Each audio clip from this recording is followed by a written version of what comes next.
आप सभी को, पूरे विश्ववासियों को, पूरे भारतवासियों को, पूरे देशवासियों को आज भगवान नारायण और तुलसी जी के विवाह की मंगल में बधाई हो। जिन बेटा और बेटी का विवाह नहीं हो रहा, आज देव उठनी एकादशी है, बहुत ध्यान देना महाराज।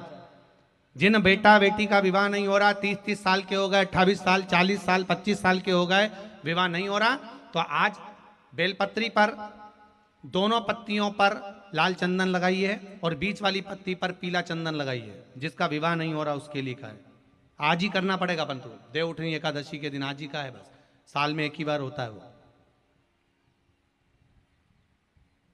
नीचे की दोनों पत्ती पर लाल चंदन और बीच वाली पत्ती पर पीला चंदन। महाराज, पीला चंदन लगाने के बाद में जो लाल चंदन है, उस लाल चंदन से 7 बिंदी पीले चंदन वाली पत्ती पर लगवा दीजिए। जिस लड़का लड़की का विवाह नहीं हो रहा, उससे लाल चंदन की 7 बिंदी लगवा दीजिए और लगवाकर जहां पर अशोक सुंदरी का स्थान है, वहां पर उस बेलपत्री को उसका नाम और गोत्र बोलकर, जिस व्यक्ति का विवाह नहीं हो रहा, नाम और गोत्र बोलकर आज रात्रि के समय पर या आज शाम के समय पर उस बेलपत्र को देव उठनी आज एकादशी के दिन भगवान शंकर की अशोक सुंदरी की जगह पर चढ़ा दो और बाबा से विनती कर लो, बाबा मेरा मंगल विवाह हो, ऐसा निवेदन कर लो। 3 महीने के अंदर विवाह पक्का, भगवान विवाह पक्का करा ही दे। अशोक सुंदरी वाले वो करना आज ही पड़ेगा देव उठनी एकादशी पर। यह प्रयोग बाकी के दिन का नहीं है, केवल देव उठनी एकादशी का प्रयोग। जिसका विवाह नहीं हो, शादी बेलपत्री का प्रयोग, बस दोनों में अंतर है घृत का और पीले चंदन का। 7 बिंदी लाल चंदन की जब पीला चंदन लग जाए, 7 बिंदी लाल चंदन की उससे लगवाओ जिसका विवाह करना है। जिसका विवाह नहीं हो रहा उससे लगवाइए और फिर भगवान को समर्पित कर दीजिए। तेरा ही दिया मैंने खाया पिया है, तेरा शुक्रिया, तेरा शुक्रिया है। मुझे भोले बाबा ने बहुत दे दिया है, तेरा शुक्रिया है, तेरा शुक्रिया है। निवेदन करिएगा। श्री, साथ में बोलिए, श्री शिवाय नमस्तुभ्यम, श्री शिवाय नमस्तुभ्यम, श्री शिवाय नमस्तुभ्यम। ये शिव महापुराण का मूल मंत्र। जब दुख हो, तकलीफ हो, कष्ट हो, रोग हो, बीमारी हो, जपो। अभी वो बहन जी कह रही थी, केवल मंत्र का जाप करा। डॉक्टर बोल रहे हैं कि हॉस्पिटल, दूसरा हॉस्पिटल में ले जाओ, पर भगवान भी तो सामने होना चाहिए। आपका विश्वास जागृत होना चाहिए। एक माता जी ने बड़ा भाव लिखा है इसमें। कागज नहीं मिला तो लिफाफा ही सरी।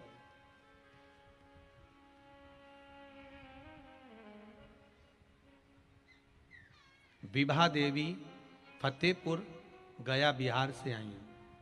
कहाँ बैठी हैं?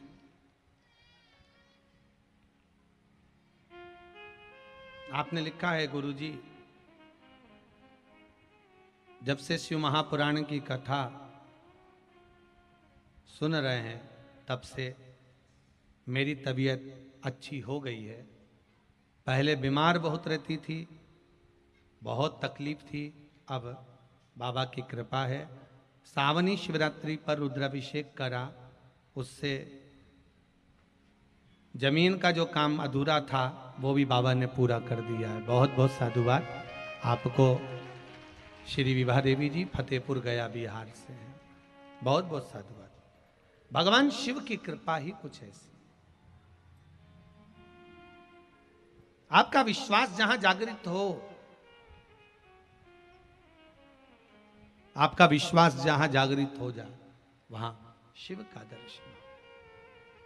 शंभु शरणे पड़ी, मांगू घड़ी रे घड़ी, दुख काटो, दया करी ने दर्शन आपो। हे शंभो, मेरे जीवन के सारे दुख कष्ट रोग बीमारी आप काट दीजिए।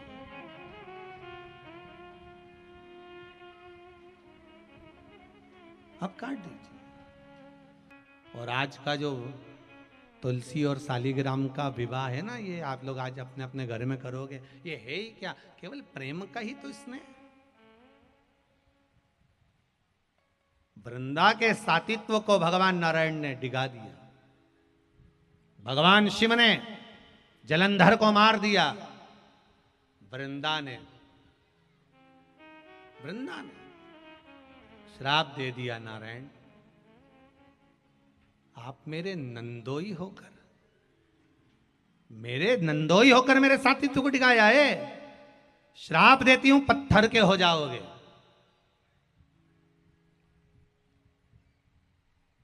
पत्थर के हो गए आप। भगवान विष्णु की आंख में जल भरा था। भगवान ने कहा, वृंदा तेरा पूर्व का जन्म याद कर ले। पूर्व के कई युग निकल गए, हर युग में तूने नारायण को मांगा था। हर युग में तूने नारायण को मांगा है, पर कोई युग में नारायण तुझे प्राप्त नहीं हुए। पर वृंदा, अब मौका मिला है। मैं अगर पत्थर बनता हूं तो तू तुलसी का क्यारा बनेगी। और दुनिया की दृष्टि में कुछ भी हो, पर तू मेरे ऊपर समर्पित होगी, क्योंकि हर जन्म में तूने मुझे मांगा है, हर जन्म। इसलिए भगवान को सबसे ज्यादा प्रिय है ही क्या, तुलसी का दल।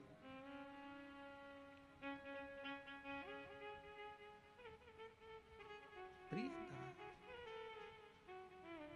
आज एकादशी है, देवउठनी, एक तुलसी जी का पावन भजन आप भी हमारे साथ में भाव के साथ में गए। मान लो तुम किसी कार्य के लिए जा रहे हो, 5 बार 6 बार तुम उस कार्य के लिए होकर आ गए, या किसी से अपना पैसा लेना है और तुम उसको पास 50 बार होकर आ गए हो, भैया पैसे कब देगा। या किसी कार्य के लिए जा रहे हो, वो कार्य नहीं हो रहा, 50 बार होकर आ गए, वो काम नहीं हो रहा। शिव महापुराण कहती है, लाल चंदन, कौन सा चंदन, लाल चंदन को अच्छा घिसो और घिसकर तैयार कर कर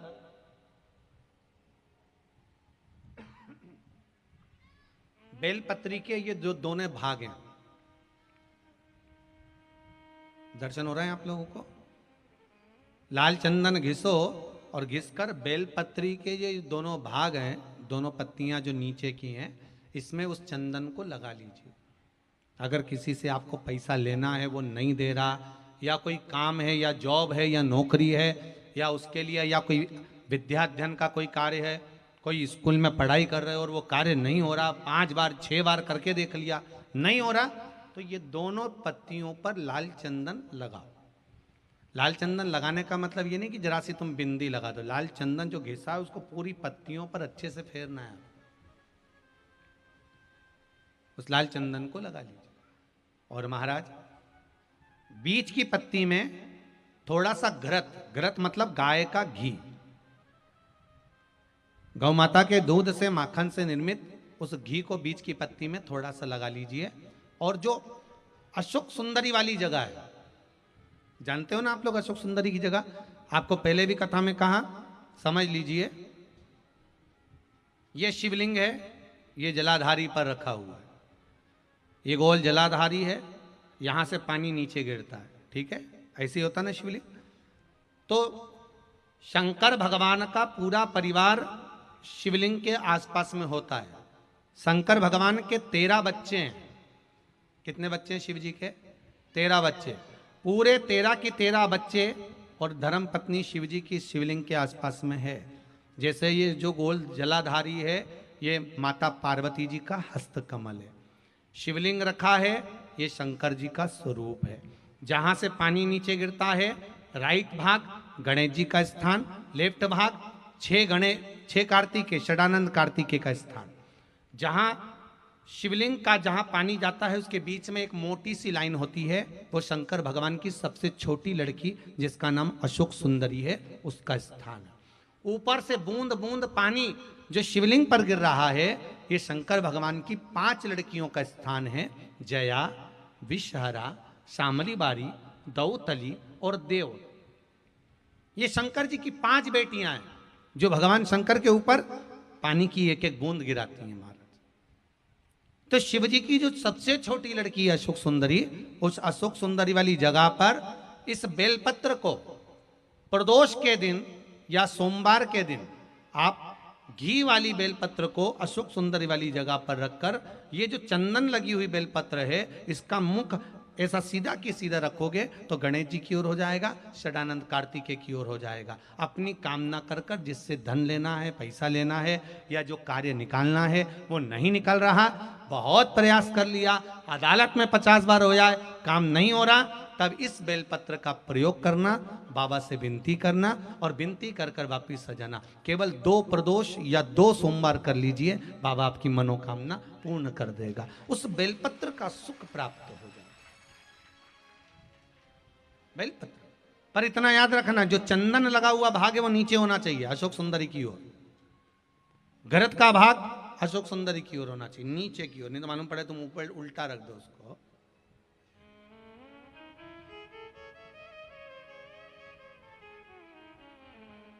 शिव स्मरण में शिव महापुराण की कथा कहती है, एक मुर्दे की भस्म भगवान शंकर पर चढ़ जाती है तो उसकी भी कीमत बढ़ जाती है।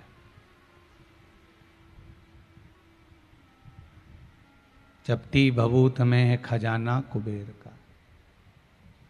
एक साधारण सी भस्म है वो तो, और वो भी कोई साधारण नहीं, केवल एक मुर्दे की भस्म है वो तो।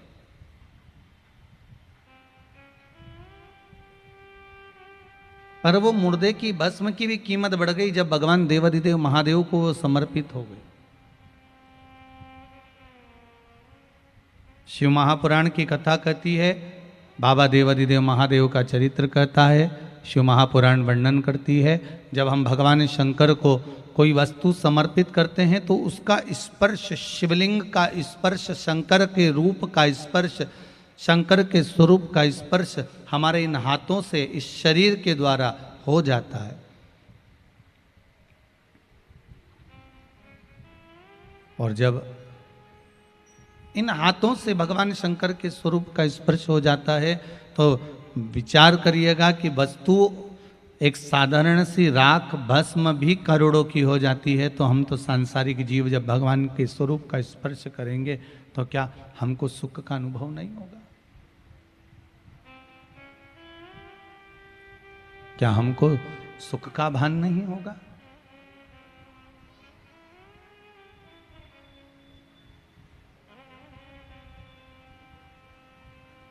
तेरी कृपा बिना न हिले एक भी अणु, लेते हैं श्वास तेरी कृपा से तनु तनु।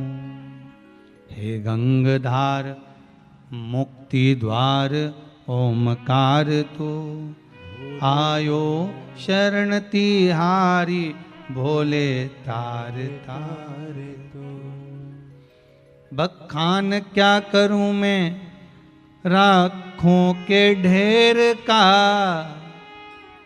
बखान क्या करूं मैं राखों के ढेर का। चपटी भभूत में है खजाना कुबेर का। बाबा आपके तन पर अगर भस्म भी चढ़ी है तो वो एक कुबेर का खजाना बना देती है, वो कुबेर का एक खजाना निर्मित कर देती है, कुबेर के खजाने का वर्णन प्रखर कर देती है। एक साधारण सी भस्म की भी कीमत बढ़ जाती है। एक साधारण सी भस्म की भी कीमत आप बढ़ा देते हैं। महाराज, शिव महापुराण की कथा कहती है, शंकर के मंदिर प्रतिदिन जाइए, रोज।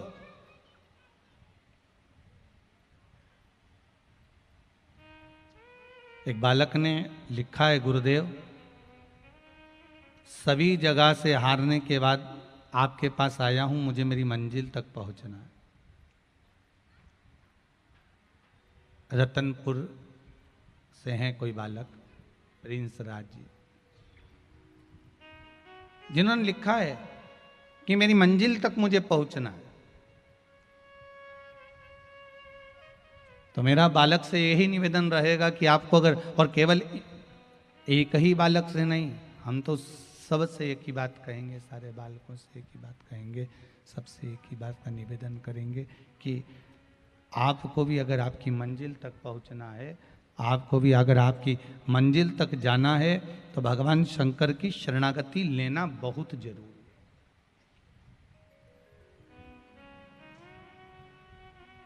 आप भगवान शंकर का भजन करना प्रारंभ कर दो, आप शिव का स्मरण करना प्रारंभ कर दो, आप शिव भक्ति में डूबना प्रारंभ कर दीजिए। आप शंकर की भक्ति में जब डूबना प्रारंभ कर देंगे, अपने आप भगवान शंकर की ओर जब बढ़ जाएंगे, तो शिव अपने आप आपका हाथ हस्त कमल पकड़ लेंगे। उसकी शरणागति, आवाज पकड़ रहा है तो, उसकी शरणागति बहुत जरूरी है। और जब तक शरणागति नहीं होगी, तब तक मंजिल मिलना भी मुश्किल है हमारा। एक शरणागति के बिंदु पर पहुंच गए, वो कहते हैं ना कि छत्र के नीचे आ गए तो छाया तो हो ही जाएगी, और अगर पानी में शरीर भींग भी गया तो मस्तक तो बच ही जाएगा। भगवान की शरणागति में, भगवान की छत्र छाया में, भगवान के चरणों में जब हम पहुंच जाते हैं, तो इतना विश्वास रखकर जाना चाहिए कि मान लो अगर थोड़ी बहुत हवा, थोड़ा बहुत पानी, थोड़ा काम, थोड़ा लोभ, थोड़ी आसक्ति, थोड़ा तृष्णा, थोड़ी वासना हो सकता है इस शरीर से चिपक जाए, पर यह पक्का है कि मस्तक बच सकता है। अर्थात आपका एक भाव, मन भगवान के चरणों में पहुंचने के बाद ये बच सकता है।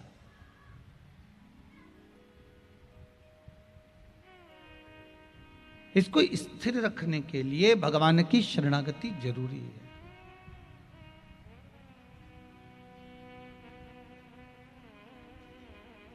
चक्की देखी होगी आपने, जिसमें गेहूं पीसते हो, चना दाल पीसते हो, चक्की। और आज के ज़माने में घर में भले नहीं हो, परंतु बाजार में तो लोग पिसवाते हैं। पर चक्की का एक नियम होता है, दो पार्ट उसमें होते हैं, दोनों पार्ट एक साथ घूमते हैं क्या? जम के तो बोलो, घूमते हैं क्या? नहीं, पार्ट एक घूमता है, एक स्थिर होता है। पार्ट एक जगह पर जमा हुआ है, एक जगह स्थिर है, एक पार्ट घूम रहा है, बस एक पार्ट चल रहा है।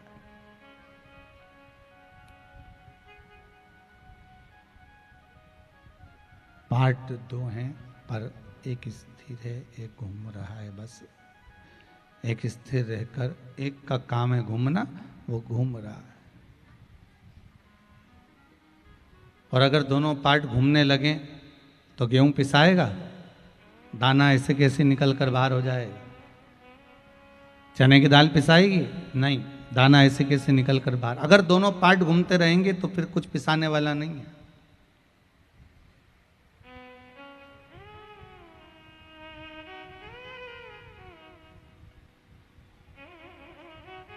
एक स्थिर करना पड़ेगा, तब एक घूमता रहेगा।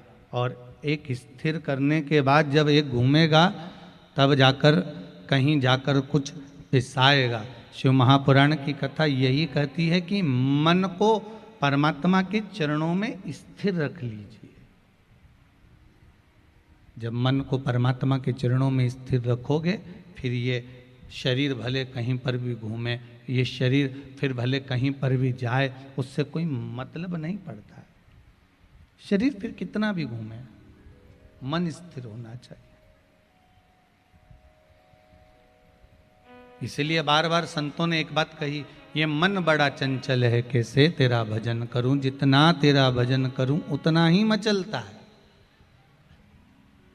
इसको जितना सत्संग में लगाते हैं, ये सत्संग में जाने के बाद फिर मचल जाता है। थोड़ी देर तो कथा में बैठता है, थोड़ी देर कथा में से मन हट जाता है। थोड़ी देर सत्संग में मन लगेगा, थोड़ी देर बाद सत्संग से मन हट जाएगा। थोड़ी देर भजन में मन लगेगा, थोड़ी देर बाद भजन में से मन हट जाएगा। थोड़ी देर तक भोजन बनाने में मन लगता है, फिर भोजन में से मन हट जाता है।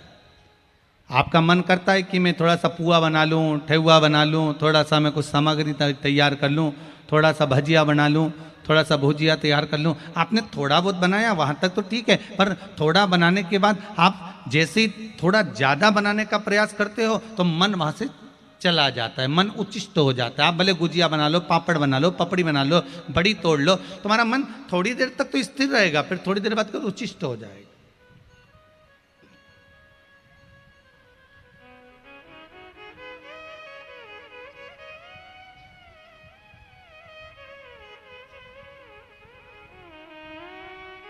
इस मन को आप थोड़ी देर तक तो लगा सकते हो, पर थोड़ी देर के बाद इसकी स्थिरता समाप्त हो जाती है।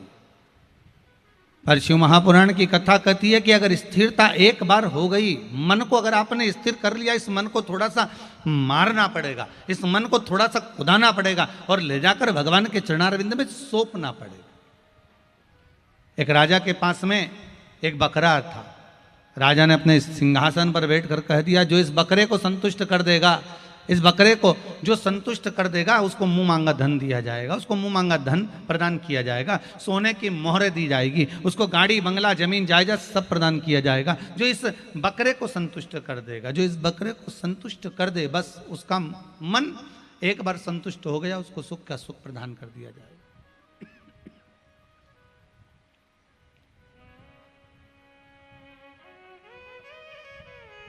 अब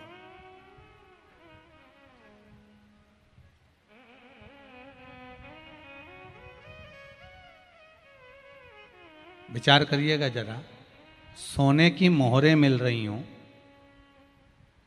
धन वैभव मिल रहा हो, खूब सत्ता मिल रही हो, तो कौन बकरे को संतुष्ट नहीं करेगा।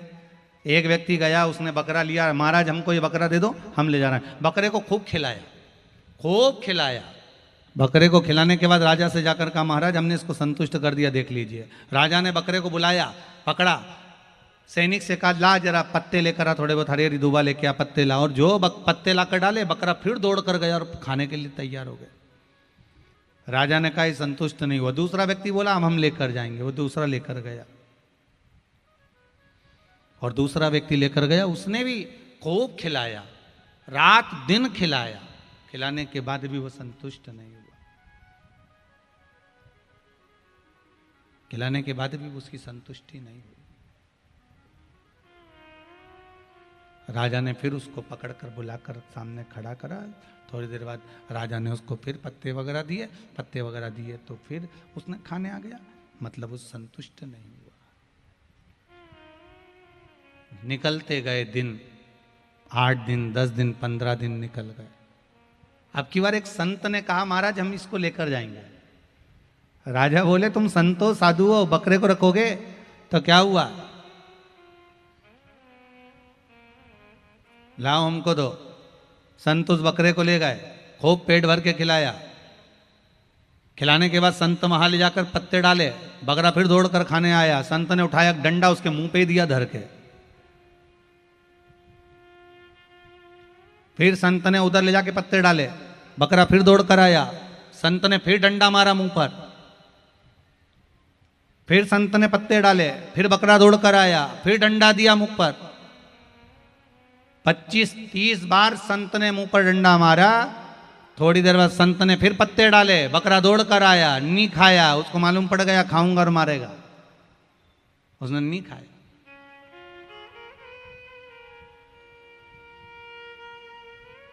संत राजा के पास पहुंचे, महाराज मैंने ये बकरा संतुष्ट कर दिया है, ये बकरा मैंने संतुष्ट कर दिया है, देख लीजिए आप। राजा ने कहा, सैनिक से जाओ जरा पत्ते लेकर आओ। पत्ते लेकर आए, बकरे के सामने डाले, बकरा दौड़ कर आया, खाने ही वाला था और इसको याद आ गया खाऊंगा और डंडा पड़ेगा। बकरा वापिस पीछे हट गया। राजा ने संत के चरण पकड़ लिए, गुरुदेव ये बताओ कि इस बकरे को कोई संतुष्ट नहीं कर पाया, आपने कैसे कर दिया? राजन, संत कहते हैं महाराज इस बकरे को संतुष्ट करने के लिए मैंने डंडा रखा है, ये जब जब खाता था तब तब इसके मुंह पे मारता था, इसने खाना ही छोड़ दिया। राजा कहता है बड़ी गजब काम करा। संत कहते हैं महाराज बस ये मन रूपी बकरा भी ऐसा ही है, कोई भी चीज देखता है वहां लपक जाता है, कुछ भी वस्तु देखी वहां चले जाता है। बस इसको शिव महापुराण का जब डंडा पड़ता रहता है, सत्संग का डंडा पड़ता रहता है, कथा कीर्तन का डंडा पड़ता रहता है, तो ये मन सीधा चलता रहता है। अगर इससे सत्संग नहीं मिलेगा तो ये फिर भटक जाए। ये मन बड़ा विचित्र।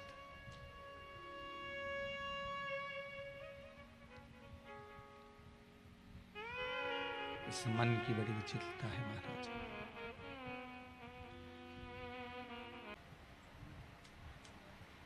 केवल मुर्दे की भस्म भी शिव पर चढ़ी है तो उसकी कीमत बढ़ गई है।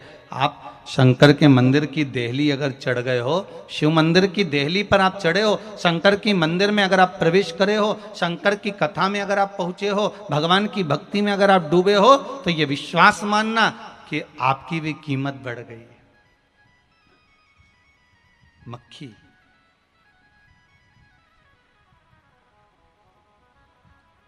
एक मक्खी किराने वाले के सामान पर जाके बैठ जाए और तराजू में तुल जाए, किराने के सामान में कोई वजन में अंतर आएगा क्या? अरे बोलो तो जम के, आएगा वजन में अंतर? नहीं।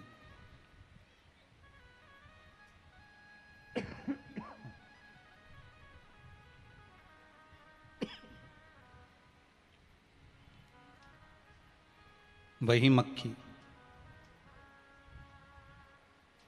सब्जी के सामान पर जाकर बैठ जाए, सब्जी पर,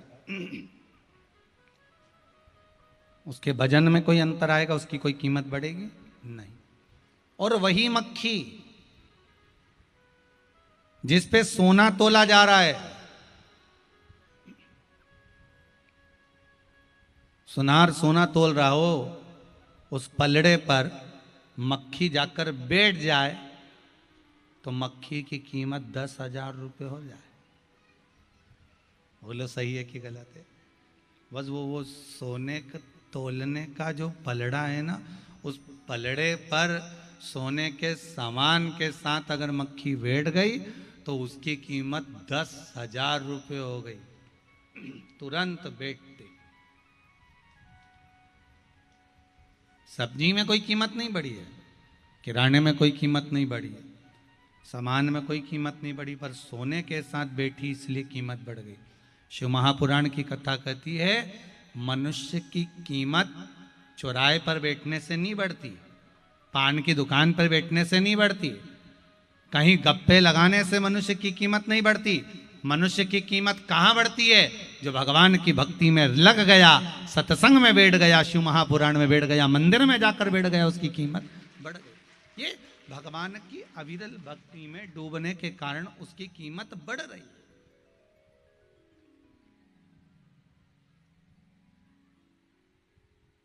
भक्ति के बल पर कीमत बढ़ रही है। आप भजन करते रहे, कीमत बढ़ती गई।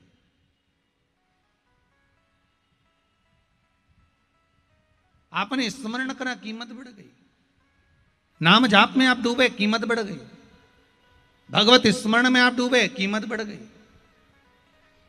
जो भगवान की शरणागति में लग गया, भगवान के चरणों में जो रम गया, भगवान के चरणारविंद से जो जाकर लग जाता है, उसकी कीमत बढ़ती चली जाती है, बढ़ती चली।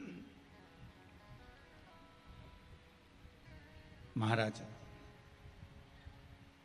मेरा देव अधिदेव महादेव वस्तु की कीमत, और देखो शंकर जी के पास जो सामग्री है ना, वो कोई पैसे की सामग्री नहीं है एक भी। इसलिए शिव कथा कहती है भगवान शंकर को रिझाने के लिए बहुत करोड़ों का धन नहीं चाहिए। भगवान शिव को रिझाने के लिए करोड़ों का धन नहीं चाहिए। शंकर जी को चाहिए क्या? एक लोटा जल, एक कलश जल का ले जा भर के, और जल नहीं भी हो तो 3 बार ताली बजा दो, वही बहुत है। ताली भी नहीं बजाओ तो बम बम बोले। इतना भी नहीं कर सको तो शिखर का दर्शन करो और घर वापिस लौट कर आ जाओ।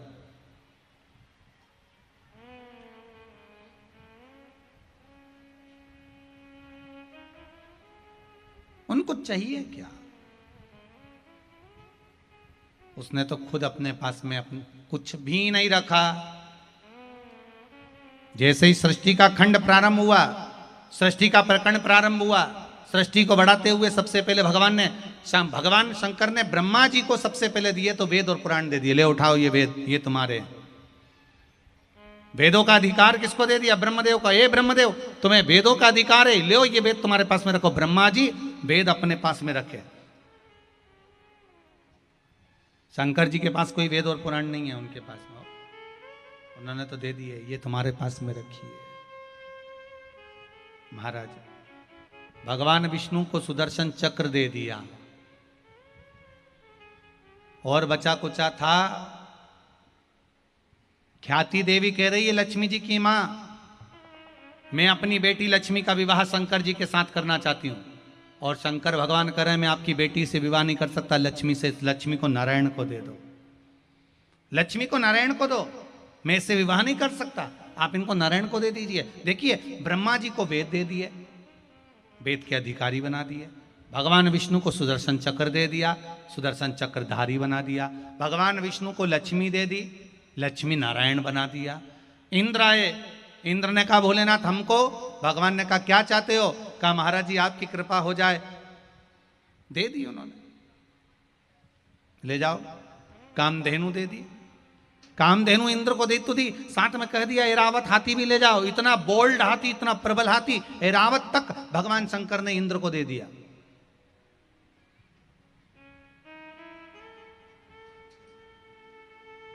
और शिव जी ने अपने पास क्या रखा? तो कह अभी तो और बचा है, दे दूं जरा और, फिर बाद में सोचूंगा अपने पास क्या रखना। आज के जमाने में व्यक्ति प्रसाद बांटने भी खड़ा होता है ना तो पहले ये सोचता है कि अपनी पत्नी के लिए थोड़ा सा बचा के रख लूं। आज के जमाने में व्यक्ति अगर प्रसाद बांटने भी खड़ा हो तो पहले अपनी सोचे कि मैं अपने लिए रख लूं।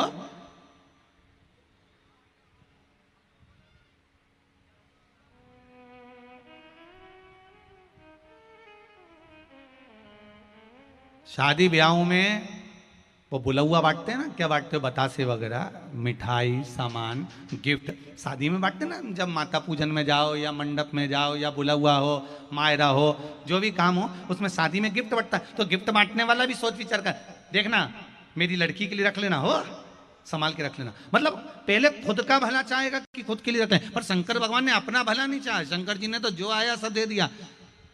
सामने आया कुबेर, चोर को देखा तो कहा इसके कुबेर बना दो, और चोर को कुबेर बना दिया।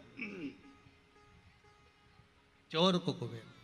भगवान विष्णु को सुदर्शन चक्र दिया, भगवान विष्णु को लक्ष्मी जी दी, ब्रह्मा जी को वेद दिए, इंद्र को ऐरावत हाथी कामधेनु दे दी, और एक साधारण से व्यक्ति को कुबेर बना दिया।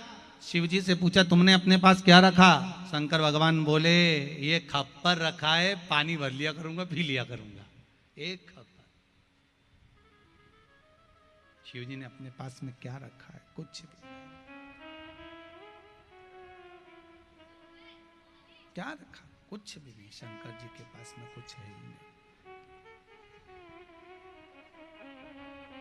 वो कहे ना, रावण को बाबा तूने लंका दिया है, भस्मासुर को तूने कंकण दिया है, उसी ने तेरा पीछा किया रे भोले बाबा, उसी ने तेरा पीछा किया रे शंभू बाबा, भोले बाबा शंभू बाबा, बमा बम भोले शंकर, गले में नाग भयंकर। सब दे दिया उन्होंने, अपने पास कुछ रखा ही नहीं। सारी दुनिया का जो वस्तु का सामान था, तुम्हारे काम का तुम ले लो, तुम्हारे काम का तुम ले लो, तुम्हारे काम का तुम ले लो। शिव जी के पास क्या रखा? शंकर जी कहते हैं मेरे पास में केवल एक ही चीज रखी है। वो क्या है? तो के भगवान का नाम रखा है, नाम में जपता हूं, उसमें मुझे सुख का अनुभव होता है। मैंने नाम अपने पास में रख लिया।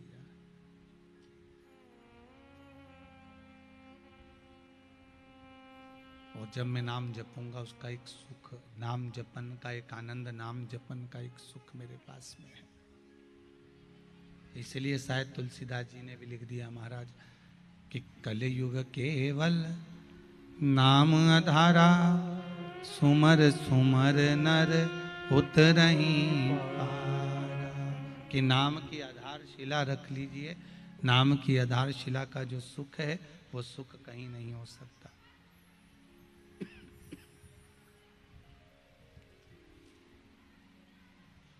नाम की आधारशिला का सुख।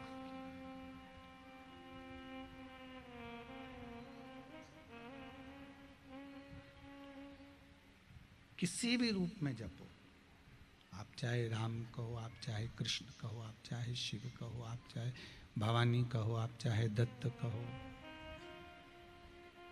आप चाहे नारायण कहो, किसी भी रूप में जपो, कैसे भी भजो, पर भजो।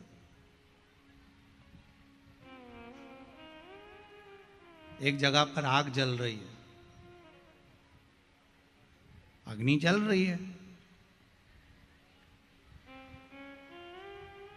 वहां पर आपका एक बैग, एक कपड़ा उस अग्नि में गिर गया, जलेगा कि नहीं जलेगा? जम के तो बोलो, जल जाएगा ना। अब किसी ने वहां पर बैठ के मंत्र तो बोला ही नहीं कि रुपट्टा स्वाहा, कोई बोला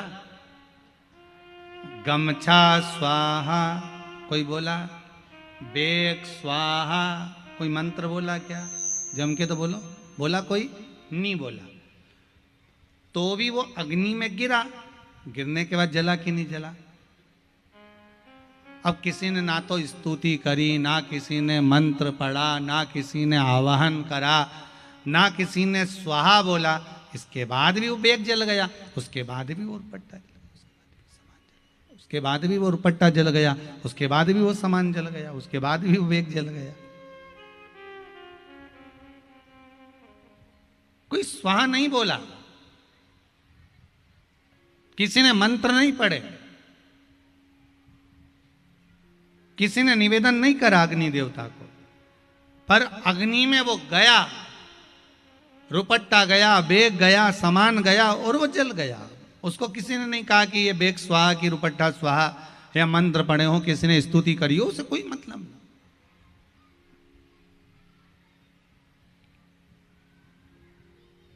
अग्नि का काम है कि उसके अंदर जो आएगा वो जलना ही है।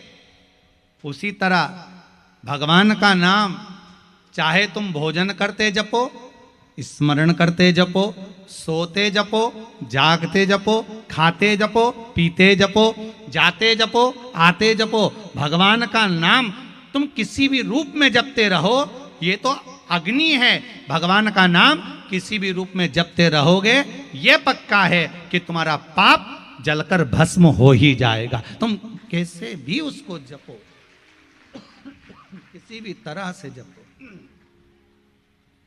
किसी भी रूप में जप सकते हो।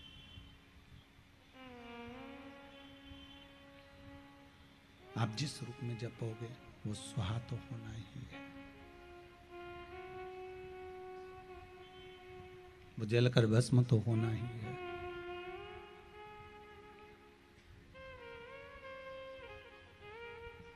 राम राम रटते रहो जब तक घट में प्राण, कबहू तो दीन दयाल के भनक पड़ेगी कान। महाराज आप जपते रहो भगवान का नाम, जैसे जैसे जपते जाओगे हमारा पाप, हमारा काम, हमारा लोभ, हमारी आसक्ति, हमारी तृष्णा, हमारी वासना, हमारे भीतर का अहंकार, हमारे भीतर की अकड़ता, अहमता, ये समाप्त होती चली जाए।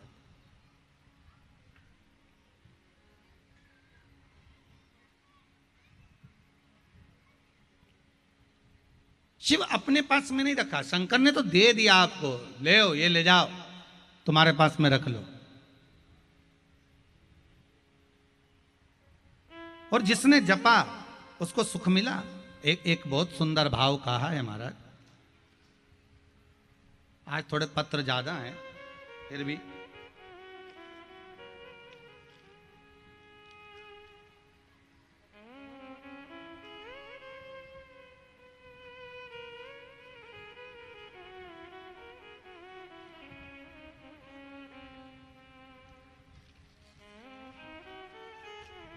वीरेंद्र सिंह जी रांची से हैं। कहाँ बैठे हैं जरा खड़े होंगे? वीरेंद्र सिंह जी रांची से। माइक दीजिए जरा।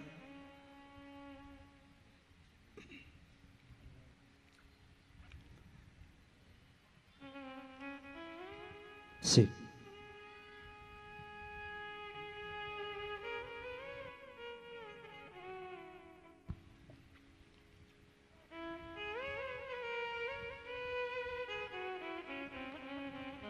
वीरेंद्र सिंह जी रांची से आप पधारे हैं। आपने लिखा है, गुरुजी पिछले 2 साल से शिव महापुराण की कथा सुन रहा हूं।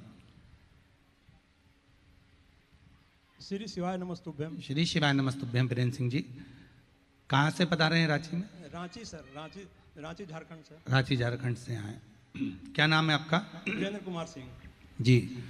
आपने लिखा है आपकी बेटी को 9 साल से संतान नहीं थी जी। अब बाबा की कृपा है जी, बाबा कृपा है। क्या हुआ है? पुत्र हुआ है। पुत्र की प्राप्ति हुई। बहुत बहुत बधाई आपको। जी बाबा प्रणाम। बाबा की बड़ी कृपा हुई जो 9 वर्ष के बाद भी बाबा ने आप उसकी झोली भरी है। बहुत बहुत साधुवाद विराजी, बहुत बहुत धन्यवाद, बहुत बहुत धन्यवाद। बैठिए।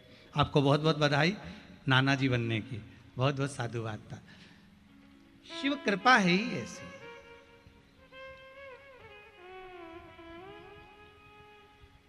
आपका विश्वास। पत्र में लिखा है कि डॉक्टरों ने भी मना कर दिया था कि संतान नहीं होगी, पर शिव महापुराण की कथा कहती है कि जब सारे डॉक्टर हार जाएं तब एक डॉक्टर और बैठा है। वो सर्जरी करना अच्छे से जानता है। अपने बेटे को हाथी का मुंह लगा देता है, ससुर को बकरे का मुंह लगा देता है, तो वो कुछ भी कर सकता है। उसकी कोई परिभाषा हम कह ही नहीं सकते कि वो नहीं कर पाएगा। जब सारी दुनिया से हाथ टेक दिए जाएं, सब जगह से लोग मना कर दें, तब शिव महापुराण की कथा कहती है आखिरी में शंकर की शरण में जाना और बाबा फिर सुन लेगा। ये पक्का है कि वो दे ही देगा। ये उसके हाथ में। फिर वो कृपा कर।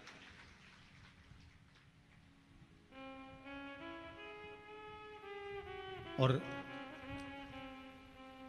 हम फिर कहेंगे, दुनिया अगर थोड़ा बहुत देती है ना तो 50 बार कहकर बताती है, पर मेरा देव अधिदेव महादेव जब देता है ना तो कुछ कहकर नहीं बताता। मेरा देव अधिदेव महादेव जब देता है तो बड़े आनंद में प्रदान करता है, बड़े आनंद में।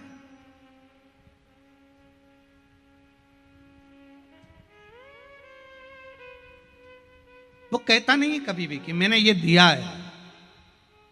अगर देवरानी जेठानी को साड़ी दे दे, ला देना जरा, मैं अभी छठ पे पहन के वापिस दे दूंगी, तो 50 बार कह के बता दे मेरी पहनी है, ओ मेरी है। होता है। एक व्यक्ति अपने ससुराल जा रहा था, उसका मित्र रास्ते में बैठा हुआ कहीं चौसर खेल रहा होगा बैठे बैठे, तो इसने कहा क्यों भाई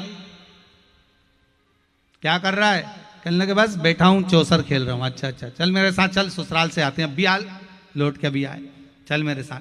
उसको ससुराल, अरे तो मेरे पास कपड़े वपड़े तो है ही नहीं।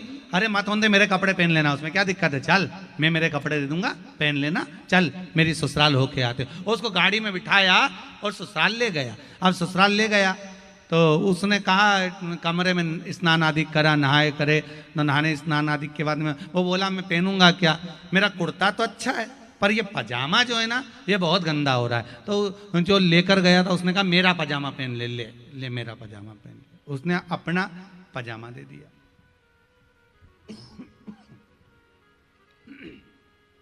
उसने अपना पजामा दिया। अब जब उसने अपना पजामा दे दिया, अब दोनों बड़े प्रेम से ससुराल में साले के घर गए। साले जी ने बहुत आओ भगत सत्कार करा, सम्मान करा, आदर करा। और साले जी ने पूछ लिया ये कौन है? मेरे मित्र हैं। अच्छा, अकेला आ रहा था। अच्छा, तो मैंने सोचा इनको भी ले चलूं। अच्छा,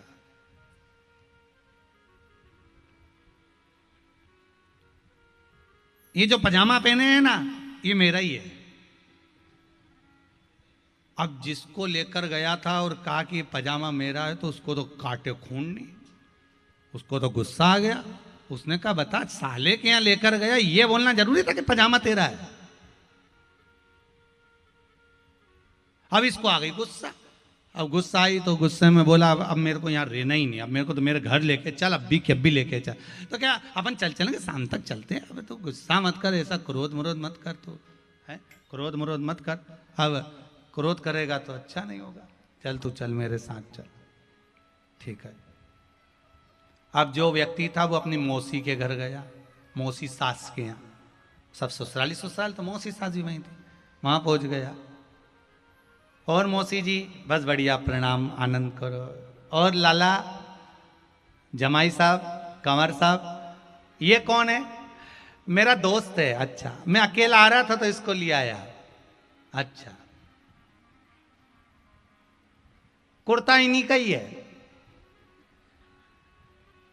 तो इतने में मौसी ने पूछ लिया पजामा, तो फिर बोला पजामा मेरा है। फिर गुस्सा आ गई। बताओ, अब ये पजामे की बात क्यों निकाली तूने?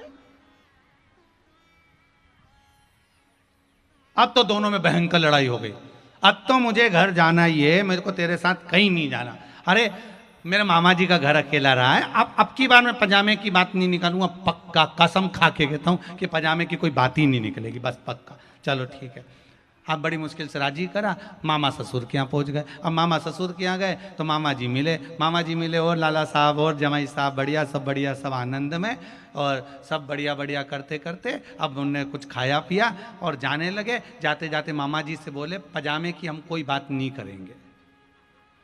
तो मामा जी ने फिर पूछ लिया मतलब पजामे की कौन सी बात? तो इतने में अब देखो मामा जी खुद पूछना तो बताना तो पड़ेगा। कुर्ता इनका है, पजामा मेरा, पजामा मेरा। अब आई उसको गुस्सा, उन्हें मामा के यहीं पजामा,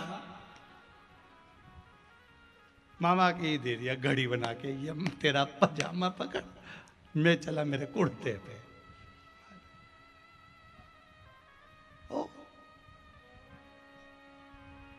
दुनिया के लोग अगर थोड़ा सा देंगे ना तो ये पजामे की तरह केकर बता देंगे कि मेरा है, मैंने दिया है, मेरा है। पर मेरा मालिक, मेरा कुबेर भंडारी, मेरा कुबेरेश्वर महादेव, मेरा ओगढ़दानी काशी विश्वनाथ महांकाल बाबा जब देता है तो कभी कहकर नहीं बताता कि मैंने कितना दिया है। वो कभी नहीं कहता, वो तो बस दे देता है। मालूम तो हमको बाद में पड़ता है कि उसने कितना। एक पत्र में बड़ा सुंदर भाव कहा है महाराज, देखिए दिया कितना उसने।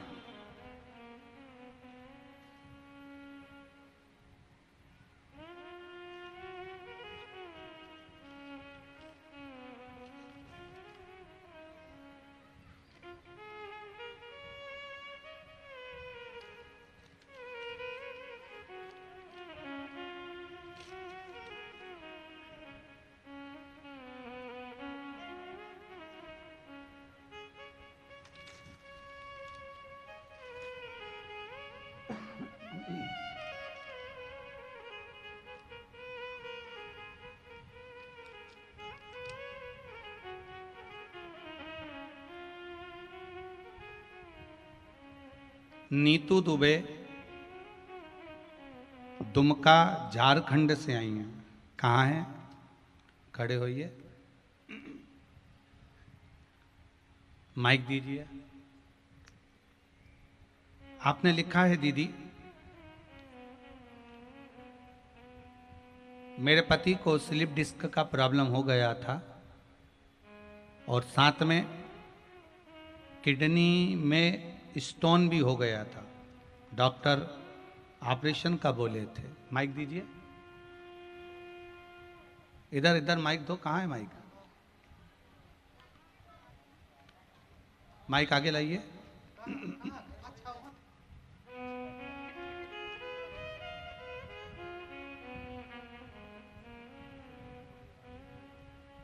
श्री शिवाय नमस्तुभ्यम। क्या नाम है दीदी आपका? हेलो। हेलो। हाँ जी बोलिए। श्री शिवाय नमस्तुभ्यम। श्री शिवाय नमस्तुभ्यम। दीदी कहाँ से आए हुए हैं? दुमका झारखंड से। जी, क्या प्रॉब्लम हो गई थी पति को? मेरे हस्बैंड को गुरुजी स्लिप डिस्क हो गया था। 4 महीना वो बेड पे थे, चल भी नहीं पाते, उठ भी नहीं पाते थे। उसके बाद देवघर में दिखाया तो स्टोन भी निकल बोल दिया किडनी में। अब बोला कि किडनी में भी प्रॉब्लम हो गया है, दोनों किडनी में। जी। मैं घर आई, माँ को बताई। माँ ने बोला बस मंदिर जाओ और बेलपत्र का और चरणामृत पिला। बस बाबा मैंने वही किया। और वो बेल जड़ी जो आप बताते हैं जी, बस वही पिलाया। अब आराम है उनको? आराम है, अब आराम है पहले से? और डॉक्टर को दिखाइएगा, अब धीरे धीरे स्टोन निकल गया होगा। डॉक्टर को मैंने स्टोन ले जाके दिखाई। स्टोन निकला, दिखाया उनको? हाँ, ऐसा निकला बाबा, उनका पेशाब रास्ता पूरा फूल गया। जी। डॉक्टर को फोन किया, डॉक्टर बोला नहीं होगा तो हॉस्पिटल जाइए। जी। तो हम बोले आप बाथरूम जाइए, हम जाप करते हैं। बस श्री शिवाय नमस्तुभ्यम भी हमका जाप करते रहे बाबा। ऐसा निकला, वो बोले हमको पता भी नहीं चला, लगा फूल निकल गया है। बस किडनी में अब तो नहीं है ना स्टोन? बस बाबा की यही कृपा है। कुछ भी नहीं। और स्लिप डिस्क में भी आराम है? पलंग पे तो नहीं होंगे? नहीं बाबा, चल रहे फिर रहे ना? हाँ, चल बस फिर रहे। बैठिए। श्री शिवाय नमस्तुभ्यम। नमस्तुभ्यम। यही बाबा की कृपा है, उसकी उदारता, उसकी दया, उसकी कृपा। महाराज जीवन में ऐसा कौन सी तकलीफ है, ऐसा कौन सा दुख, ऐसा कौन सा कष्ट है जो बाबा नहीं निदान कर सकते? बस निवेदन एक ही रहेगा, आपका विश्वास। आप जितना विश्वास कर सकते हो, दृढ़ विश्वास भगवान पर करो, मेरे शंभू पर, मेरे शंकर पर, मेरे त्रिकालदर्शी पर। एक बात मैंने कल भी कथा में कहा था आप लोगों को, और परसों भी वर्णन करा था कि शेर घाटी वालों का तो कुछ भाग्य प्रबल हो गया, इसलिए ये शिव महापुराण की कथा यहां हो रही है। कहीं किस्मत होगी शेर घाटी वालों की। और बिहार क्षेत्र में शायद ये कथा होने के बाद 2 वर्ष तक बिहार क्षेत्र में कथा नहीं है। तो हम तो कहेंगे शेर घाटी के आसपास में जितने लोग कथा श्रवण कर सकते हो, प्रेम से श्रवण करो और अपने जीवन को धन्य बनाओ। फिर मौका मिले ना मिले, स्वयं गंगा चलकर अगर अपने घाट तक पहुंची, अपने दरवाजे तक पहुंची, तो उसको छोड़ना मत। ही बाद में पछताओगे कि शंकर की कथा निकल गई। ना जाने कितने रोग, कितनी बीमारी, कितना दुख, कितना तकलीफ, कितना कष्ट। जीवन में जितना जितना कष्ट है, शिव महापुराण की कथा में 1 सेकंड बैठकर प्रतिदिन कथा में आओ और 1 सेकंड उसका स्मरण कर लो कि मेरी ये तकलीफ है बाबा, इसको ठीक करना है। और शंकर की कथा में इस मन को लगा लो, मुझे विश्वास है मेरा शंभू सुनेगा और आपका 3 महीने में दुख कट जाएगा। ये विश्वास मेरा शंकर। श्री शिवाय नमस्तुभ्यम जपते रहो, स्मरण करते रहो। उसकी भक्ति कुछ ऐसी, विश्वास प्रबल होगा, मिलेगा। क्या नहीं दे सकता? ब्रह्मा जी को वेद दे दिए, भगवान विष्णु को लक्ष्मी सुदर्शन चक्र दे दिया, इंद्र को कामधेनु दे दी, ऐरावत दे दिया, चोर को कुबेर बना दिया।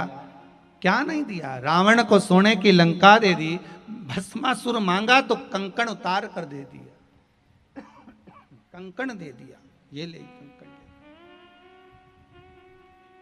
क्या नहीं दे सकते?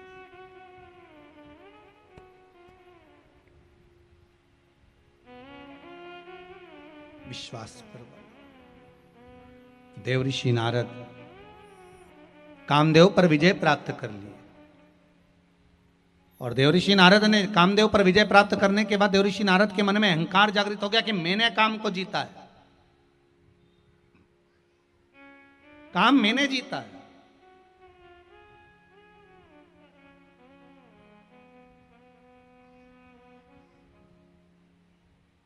यह अभिमान, यह अहंकार देवऋषि नारद को आ गया था। इसलिए शिव महापुराण की कथा कहती है आपका अपना कुछ भी नहीं है। धन दूसरे का, शरीर दिया हुआ दूसरे का, माता पिता ने जन्म दिया।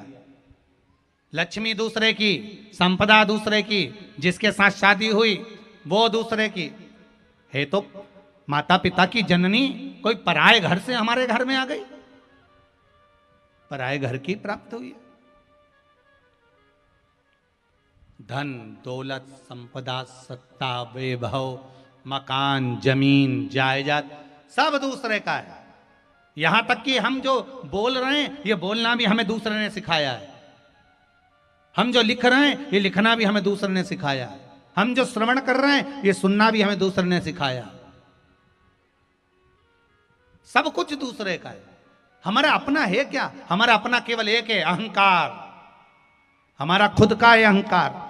इसलिए शिव जी कहते हैं मेरे मंदिर में आना तो अहंकार चढ़ाकर चले जाना, और जिस दिन तू मेरे मंदिर में अहंकार चढ़ाकर चले जाएगा, अभिमान छोड़कर जाएगा, उस दिन जीवन का सुख पा जाएगा। लंका का राजा रावण सब कुछ भगवान को दिया। लंका के राजा रावण ने अपने हाथों पर कैलाश पर्वत को उठा लिया। लंका के राजा रावण ने शंकर भगवान का भजन करा, कीर्तन करा, स्मरण करा, सब कुछ करा, शिव जी को सब कुछ दिया, पर अहंकार नहीं दे पाया। शिव महापुराण की कथा कहती है व्यक्ति अपना अहंकार शिव जी को दे दे। केवल निर्मल मन सो मोहि पावा, मुझे निर्मल मन दे दे। अहंकार शिव को आप अहंकार दे दीजिए। अपने पास में तो केवल एक भजन रखिए, अपने पास में केवल एक स्मरण रखिए। भगवान शिव की कथा कह रही है। ओगड़दानी त्रिकालदर्शी शिव देवर्षि नारद के भीतर अहंकार जाग गया, और वो अहंकार काय का था देवर्षि नारद को कि मैंने काम को जीता है। कामदेव को जीतने का अहंकार देवर्षि नारद को आ गया था। होता है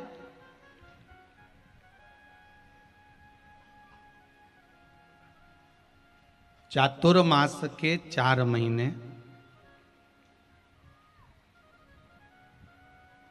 सावन भादो कुंवार कार्तिक, ये 4 महीने चातुर्मास के भगवान विष्णु जब देव सोनी एकादशी पर सोए थे तब भगवान शंकर के हाथ में सारी फाइल देकर गए थे कि मैं सो रहा हूं, अब तुम्हें ये पूरा कार्य देखना है। 4 महीने अब आपको ही देखना है। भगवान विष्णु ने कह दिया था मैं नहीं देखूंगा, आप देखो काम। और भगवान शंकर 4 महीने तक सारा कार्य देखते रहे। पर एक शर्त रखी थी भगवान नारायण ने कि जिस दिन देव उठनी एकादशी पर मैं उठूंगा, मतलब आज जब मैं नेत्र खोलूंगा, जब मैं जागूंगा, किसी का दर्शन मैं पहले नहीं करूंगा। शंकर भगवान बोले अपनी धर्मपत्नी को तो देखोगे, लक्ष्मी जी को, कि मुझे लक्ष्मी को भी नहीं देखना।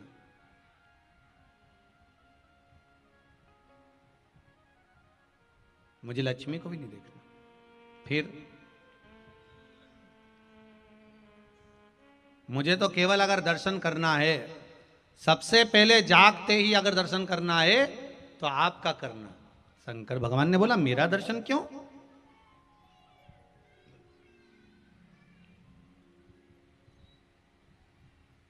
उठते से ही आज मेरा दर्शन क्यों चाहिए? कारण क्या?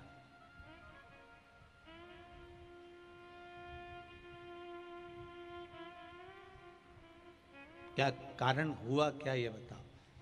होता है कभी कभी कोई के मन में ऐसा भाव प्रकट हो जाता है कि आज मैं जब नेत्र खोलूं तो हे भगवान मुझे लक्ष्मी जी का दर्शन हो, कोई के नेत्र खोलूं तो नारायण का दर्शन हो, कोई के नेत्र खोलूं तो गुरु का दर्शन हो, कोई के नेत्र खोलूं तो मेरी माता जी का दर्शन हो, मैं नेत्र खोलूं तो मेरे पिताजी का दर्शन हो, मेरा नेत्र खुले मेरा पुत्र का दर्शन हो। ये हृदय की बात होती है।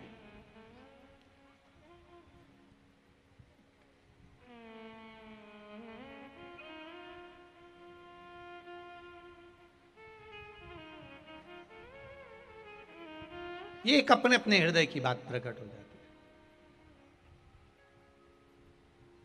महाराज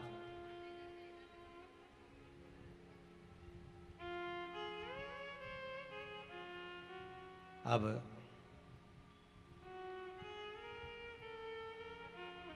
भगवान शिव ने कहा ठीक है, आप जब नेत्र खोलोगे मेरा दर्शन पाओगे।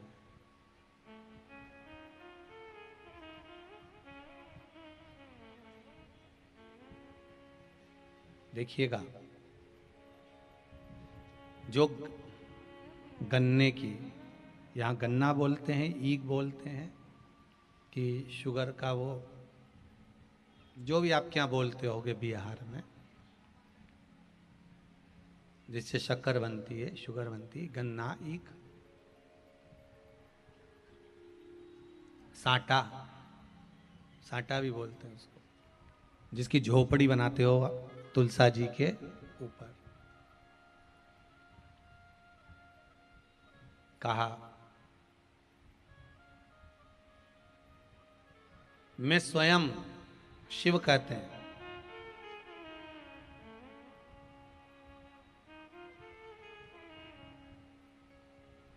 आपका जब नेत्र खुलेगा लक्ष्मी आंवले के रूप में रहेगी, मैं बेर के रूप में रहूंगा। बेर जानते हो, जो शबरी ने राम जी को खिलाया था, बोर बेर, मैं बेर के रूप में रहूंगा।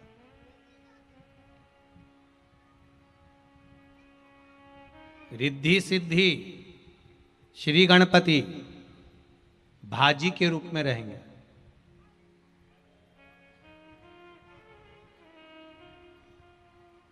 हमारे यहां आज भी गाते हैं, बेर भाजी आंवला उठो देव सांवला, आज भी कहते हैं हमारे। शिवरात्रि के दिन शंकर भगवान को बेर चढ़ाने का बड़ा महत्व है। यहाँ चढ़ाते हैं कि नहीं चढ़ाते? चढ़ाते हैं। शिवरात्रि के दिन बेर चढ़ाने का बड़ा महत्व है। और शिवरात्रि पर चढ़ा हुआ वो बेर उठाकर ले आइए और उस बेर को उठाकर रख लीजिए। मान लो किसी को उदर से जुड़ी हुई जब तकलीफ रहती है, पेट से जुड़ी हुई तकलीफ रहती है, पेट से जुड़ी हुई कोई भी प्रॉब्लम हो, अगर पेट से जुड़ा हुआ कोई भी रोग आपको लग गया और डॉक्टर की दवाई चल रही है, सारी औषधि चल रही है, जो शिवरात्रि पर आपने बेर चढ़ाया है, वो बेर अगर आपके यहां रखा हुआ है, वो बेर उस रोग वाले व्यक्ति को खिला दीजिए। आधे घंटे के अंदर पेट का दर्द, पेट की तकलीफ, पेट का कैसा भी रोग होगा, एकदम आराम लग जाएगा। उस बेर में इतना दम, इतना प्रबलता आ जाती है। शंकर को जो शिवरात्रि के दिन बेर चढ़ाया जाता है।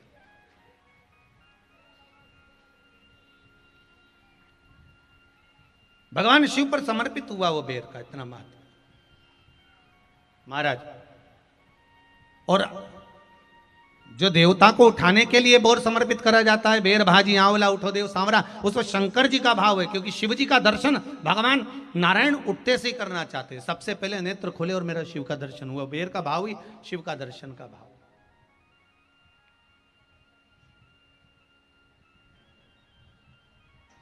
कितनी बड़ी औषधि होगी बेर के अंदर, जरा देखिएगा कि मेरे राम जी शबरी अम्बा के दरवाजे पर पहुंचे।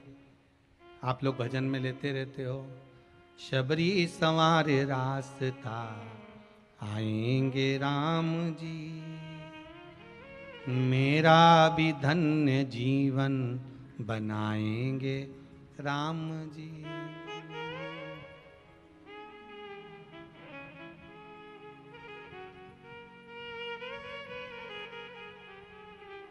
और बागों से चुन चुन के वो लेकर आई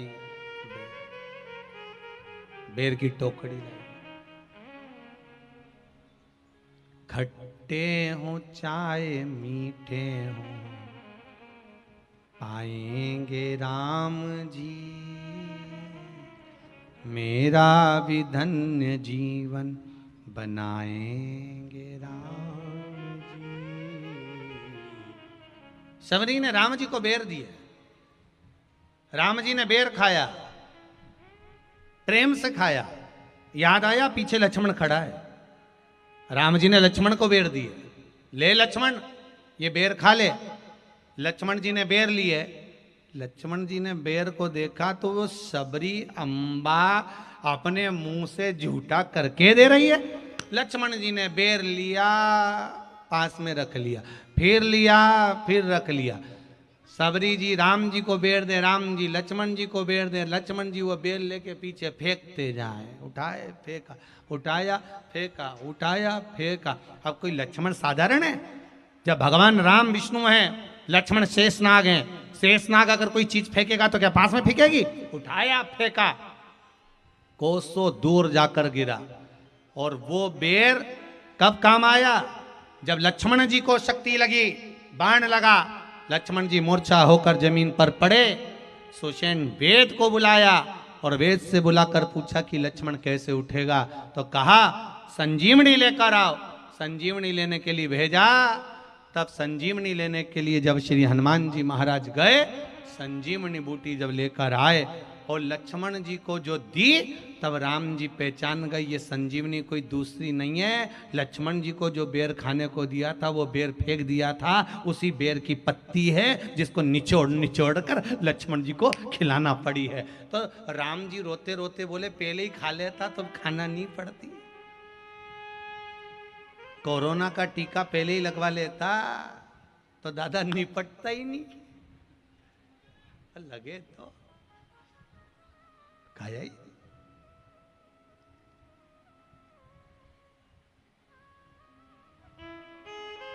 यहां तो सीधी सीधी बात है ना।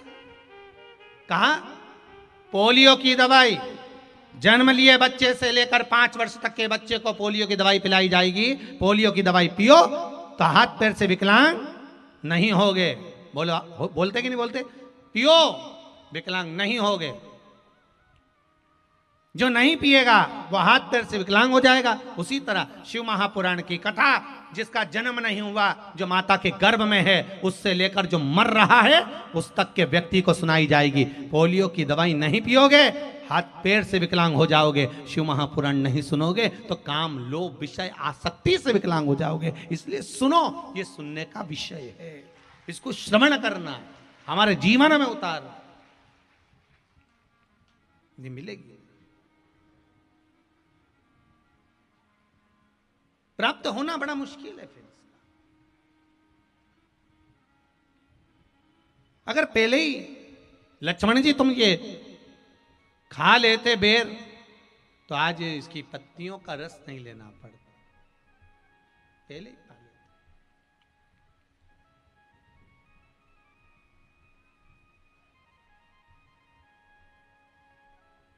तुमने पाया ही नहीं, अहंकार का त्याग करा ही नहीं। और महाराज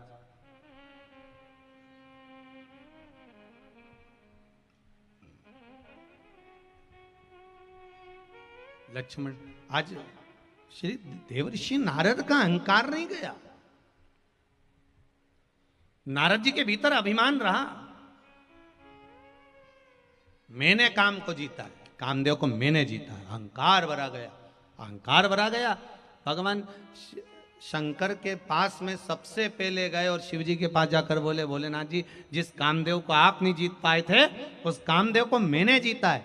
बहुत ध्यान देना महाराज, भजन करो, स्मरण करो, दान करो, पुण्य करो, संकीर्तन करो, सत्संग करो, तुम्हारी मर्जी पड़े जो करो, पर अहंकार रख कर मत करना कभी कि मैंने करा।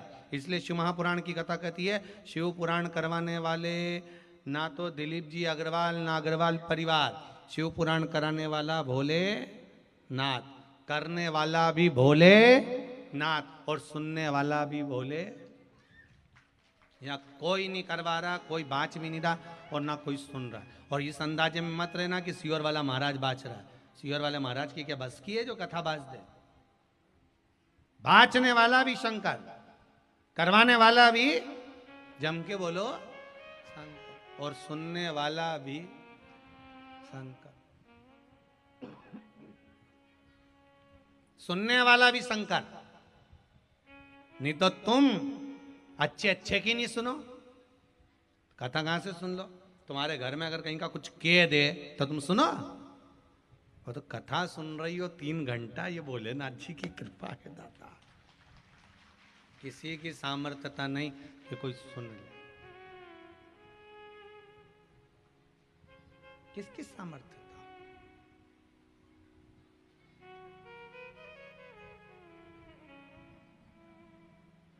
अब शिव कथा कह रही है ओगड़दानी की, भगवान देवाधिदेव महादेव की कथा कर रही है।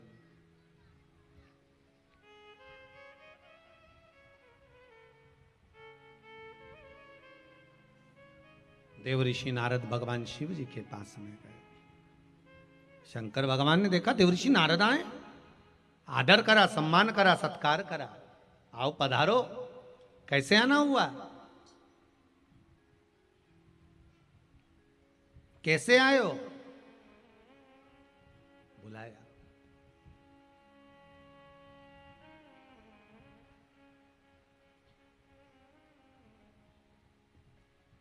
नारद जी बोले आपको नहीं मालूम, मैंने कामदेव को जीता है, और उस कामदेव को जिसको आप नहीं जीत पाए हो।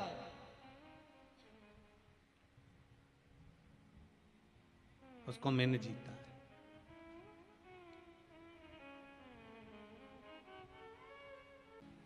शिव कथा कह रहे। देव ऋषि नारद का अहंकार समाप्त नहीं हुआ। भगवान शंकर ने सुना आपने कामदेव को जीत लिया। कामदेव को बड़ी कृपा हुई है।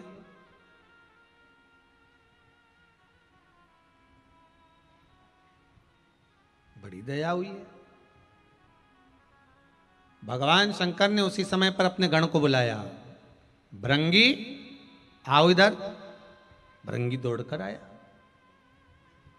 जी स्वामी, एक रुद्राक्ष की माला लेकर आओ।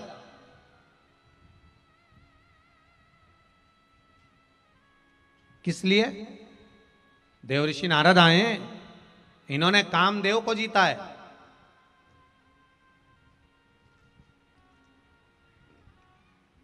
कामदेव को? हाँ।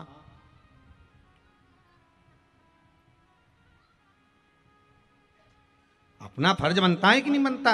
अगर कोई जीत कर आया है तो उसे माला तो पहनाना पड़ेगी।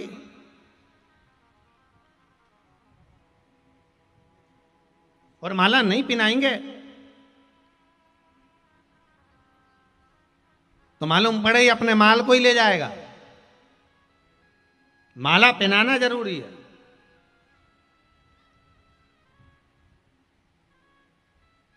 देव ऋषि नारद शंकर जी के सामने जाकर बोलते हैं कि तुमने कामदेव को नहीं जीता, मैंने जीता है। अहंकार देखिए।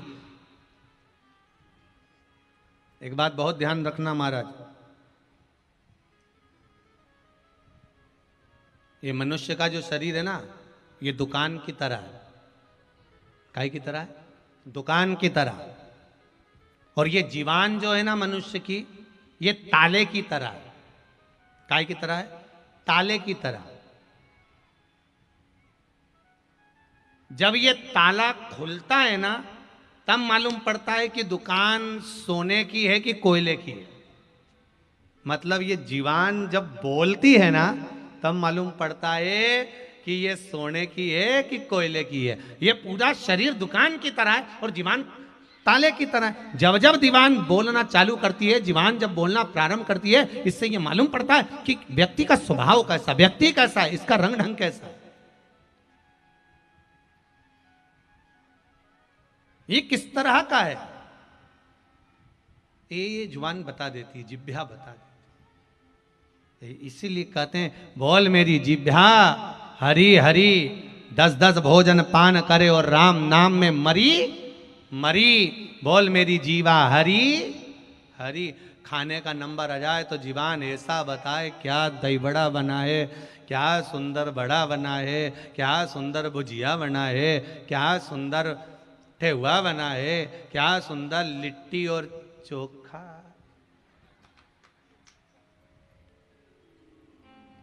क्या सुंदर बना है। खे जाए।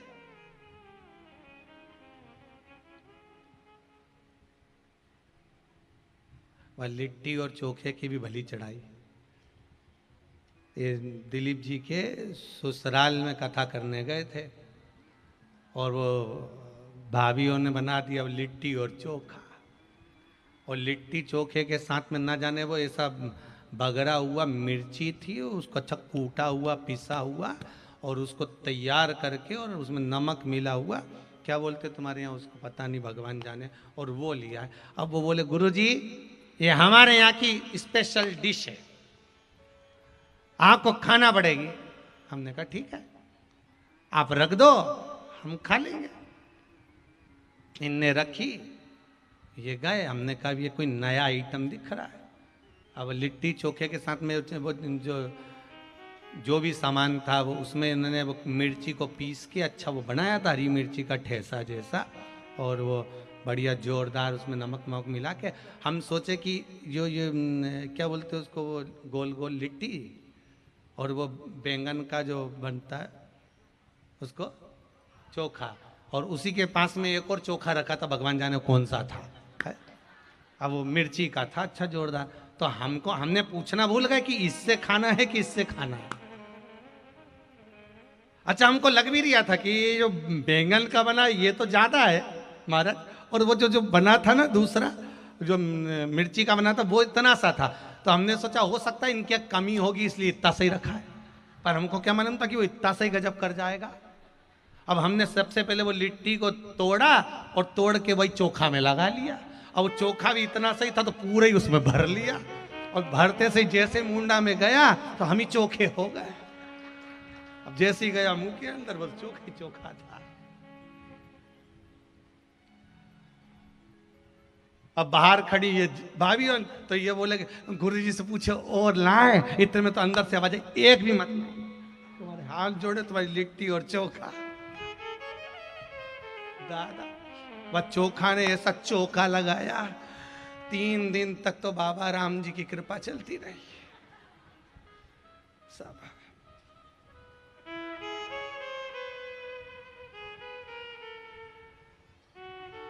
वो तो राम भला करे, आज कथा का 3रा दिन है और जजमान किया वो लिट्टी और चोखा अभी तक नहीं आया है। कृपा कृपा समझियो, नहीं तो मालूम पड़े बबुआ तो खाए सो तो राम जी जाए। हर हर भगवान देव अधिदेव महादेव कह रहे हैं कि अब आए हैं तो माला तो पिनाना पड़ेगी, जाओ जरा। अब इनको नहीं मालूम कि मालूम महाराज जिभ्या बता देती है कि व्यक्ति का स्वभाव कैसा है, जिभ्या बता देती है कि व्यवहार कैसा है, क्या व्यवहार है क्या स्वरूप। अब गए रुद्राक्ष की माला भृंगी ने ला कर दे दी। रुद्राक्ष की माला श्रृंगी भृंगी लेकर आए। देव ऋषि नारद के गले में भगवान देवाधिदेव महादेव ने पिनाई, और देवाधिदेव महादेव ने जब पिनाई, नारद जी को भगवान ने बुलाकर देव ऋषि नारद से कहा, नारद तुमसे एक निवेदन है, तुमने जो कहा है ना कि आपने काम को नहीं जीता मैंने काम को जीता, ये बात अब आप मत कहना भगवान विष्णु के आगे, अब ये बात मत कहना नारायण के आगे, ये भगवान विष्णु के आगे मत कहना आप ये बात। नारद जी को लगा एक तो खुद तो कामदेव को जीते नहीं और ऊपर से हम जीत गए तो बताने की भी मना कर रहा है।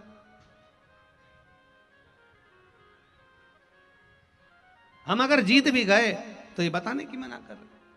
बड़ा नारद जी को क्रोध आया। नारद जी ने तो रुद्राक्ष की माला उठाई, जमीन पर फेंक दी। वहीं से निकल कर जा रहे थे नंदी, माला को देख लिया तो भोलेनाथ जी के गले की है, ले जाकर भोलेनाथ जी के पास पहुंचे। बाबा ये माला कहाँ से आई? शंकर भगवान बोले मैंने तो नारद को दी थी, नारद ने फेंक दी।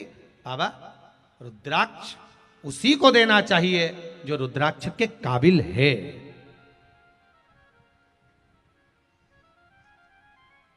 रुद्राक्ष उसी को दो जो रुद्राक्ष के काबिल है।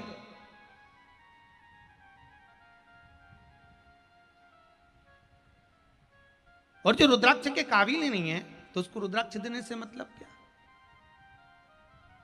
फिर निवेदन है, मानो तो मैं गंगा माँ हूं, ना मानो तो बहता पानी। आप मानोगे तो गंगा जल है, नहीं मानो तो ये बहता हुआ पानी है, तो जा रहा है बहता हुआ चले जा रहा है। आप मानोगे तो निरंतरता प्राप्त करोगे, मानो तो मैं हूं, ना मानो तो बहता पानी। देखो नारद जी को लगा, नारद जी माला छोड़कर सीधे भगवान विष्णु के पास गए। श्रीमन नारायण पहुंच गए भगवान विष्णु के पास में। नारायण श्रीमन नारायण, नारायण श्रीमन नारायण। सीधे भगवान विष्णु के पास, सीधे भगवान विष्णु के पास पूछ लिया भगवान ने, आओ देवऋषि नारद पधारो। एक बार भी देवऋषि नारद से भगवान विष्णु ने कहा कि बैठो, बैठने का तो बोला ही नहीं, क्योंकि जो शंकर का अपमान कर देता है, जो शिव का अपमान कर देता है, शंकर के ऊपर जो उंगली उठा देता है, वो बैठने के लायक भी नहीं हो पाता महाराज, वो बैठने के लायक भी नहीं है।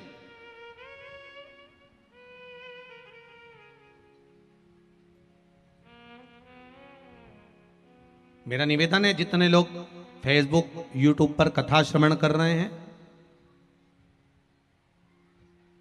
जितने लोग कथा को श्रवण कर रहे हैं, उनसे निवेदन है मेरा,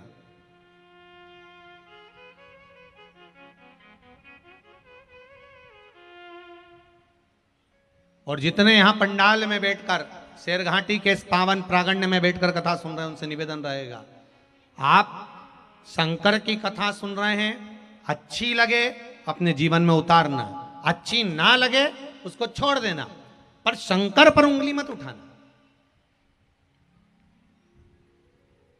आपका मन करे तो शिव का स्मरण करिए, आपका मन करे राम का स्मरण करिए, आपका मन करे कृष्ण का स्मरण करिए, आपकी चित्तवृत्ति जहां लगे भगवान में उसको लगा लीजिए, पर बाबा पर उंगली नहीं। भगवान विष्णु देवऋषि नारद से नहीं बोले कि तुम बैठो, बोले ही नहीं कि बैठना, तुमको बैठने का तो बोला ही नहीं, तो क्या को बोले बैठने।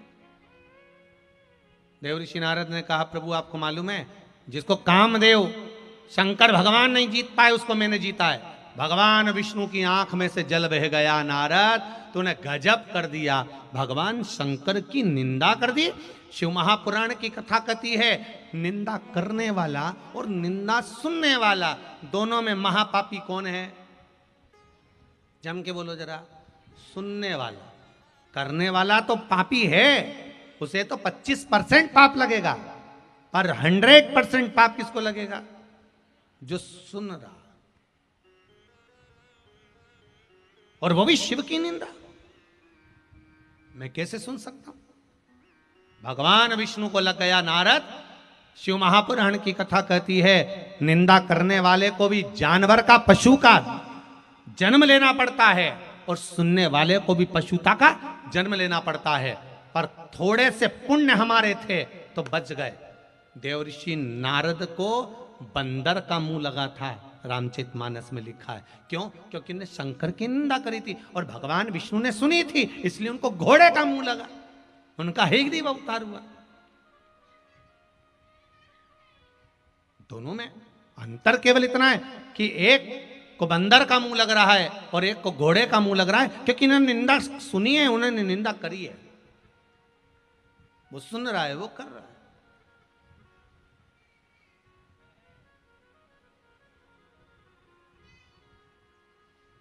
और करे, मना नहीं, शिव की निंदा अगर कहते हैं जिसकी निंदा ज्यादा होती है ना, जिसकी निंदा ज्यादा हो, समझ लेना वो उन्नति की सीढ़ी पर चढ़ता चले जा रहा है, वो बढ़ते चले जा रहा है, उसकी निंदा ज्यादा हो रही है। और जिसकी निंदा ज्यादा होती है ना, उसकी उम्र भी बहुत बढ़ती है, ये पक्का। तुम देख लो, घर में बहू की उम्र और सास की उम्र देख लो, सास की उम्र कितनी बड़ी होती बता, और बहू की कहीं घुटना दुखे, बहू का कहीं कमर दुखे, बहू का कहीं सिर दुखे, बहू का कहीं ये दुखे, बहू का कहीं पांव दुखे, कहीं हाथ दुखे, सास का कुछ दुखे? जम के तो बोलो, नहीं, बहू थोड़ा सा काम करे थक जाए, सास 50 लोगों का काम करे, ऐसी चटपट पल्लू बंदा चली चली चली और काम धड़ धड़ करे। क्यों? उसका कारण है बहू सास की इतनी निंदा करती है तो सास और ज्यादा युवान होती चली जाती है, और ज्यादा। मेरा निवेदन है बहुओं से, सास को जल्दी निपटाना है तो बुराई करना बंद कर दो, डोकरी निपट जाएगी। और तुम जितना जितना बुराई करोगे ना, वो उतनी जोरदार खजूर वाली चोटी बनाएगी, उतनी जोरदार। तुम जितनी निंदा करोगे ना, वो उतनी अच्छी हो जाएगी। तुम निंदा करना बंद करो, वो निपट जाएगी। तुम निंदा करोगे, वो नहीं जाएगी।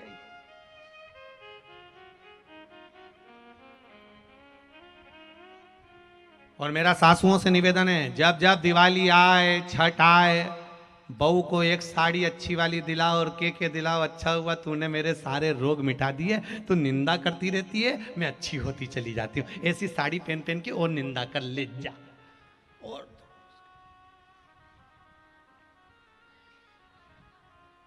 अरे शिव महापुराण कहती है, एक राजा बीमार पड़ गया, राजा को रोग हो गया, इतना भयंकर रोग कि शरीर गल गल के नीचे गिरने लगा। राजा का शरीर नीचे गिरने लगा तो राजा ने सारे डॉक्टरों को दिखाया, वेदों को दिखाया, हकीमों को दिखाया, रोग नहीं मिटा। एक दिन वो गुरु जी के पास गया, गुरुदेव मेरे शरीर में बहुत बड़ा रोग हो गया, मेरा शरीर टपक रहा है, मुझे बहुत भयंकर रोग हो गया, गुरु जी मेरा रोग मिटा दो। गुरु जी ने कहा एक बात बता, तेरा बड़ा भाई था तो क्या वो तो मर गया, भाभी कहाँ है के घर में। गुरुजी ने कहा एक काम कर, भाभी जिस कमरे में जाकर सोती है उस कमरे के बाहर दरी बिछाकर तू सो, किसी को मालूम नहीं पड़ना चाहिए कि तू भाभी के कमरे के बाहर सो रहा है। गुरुजी मेरा रोग मिट जाएगा। हाँ जा। वो भाभी के कमरे के बाहर जाकर सोने लगा, किसी को मालूम नहीं पड़े, आधी रात को जाता भाभी के कमरे के बाहर जाकर सो जाता। 15-20 दिन निकल गए, एक नौकरानी ने देख लिया और नौकरानी ने दूसरी नौकरानी को कहा, वो राजा को तो देख खोलने को, वो भाभी के कमरे में जाके सोता है। दूसरी ने तीसरी से कहा, तीसरी ने चौथी से कहा, चौथी ने पांचवी से कहा, अरे देख तो सही वो राजा को, इतना बड़ा राजा और बेचारा भाई मर गया तो भाभी के कमरे में जाके सोता है। सारे नगर में बात हो गई, लोग थू थू करने लगे, गालियां देने लगे, अपशब्द कहने लगे। राजा का शरीर धीरे धीरे धीरे धीरे अच्छा हो गया। राजा नरियल लेकर, श्रीफल लेकर गुरुजी के पास गया, गुरुदेव अच्छे अच्छे डॉक्टर ठीक नहीं कर पाए, आपने कैसे कर दिया? गुरुजी बोले, राजन तेरा पाप बहुत बढ़ गया था, वो पाप के कारण तुझे रोग हो गया था, उस पाप को समाप्त करने के लिए तेरी निंदा करवाई, तेरी बुराई करवाई। जब राजा तेरे नगर के लोग तेरी बुराई करना चालू कर दिए तो तेरा सारा रोग मिट गया और तू अच्छा हो गया। बस इतना याद रखो, तुम्हारी कोई निंदा करे समझ लेना तुम्हारी बुराई कर रहा है, तुम्हारा रोग मिट जाएगा। अगर कोई बड़ी बड़ी बीमारी है ना तो मिट जाती है निंदा करने से। इसलिए पहले लोग कहते थे, निंदक न्यारे राखिए आंगन कुटी छवा। कोई करे बुराई करे, कितनी करेगा, करने दो। मीराबाई जैसे बन जाओ। मैं तो चली वृंदावन राणा, मेरे तो भाग जगे, राणा जी तेरे महलों में आग लगे। मुझे क्या करना, क्या करना मुझे? अरे घास फूस की कुटिया बनाऊंगी,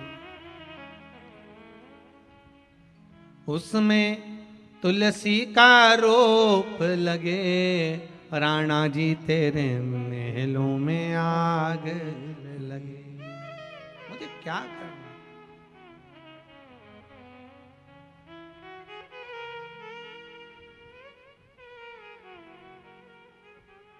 भगवान आनंद से विराज।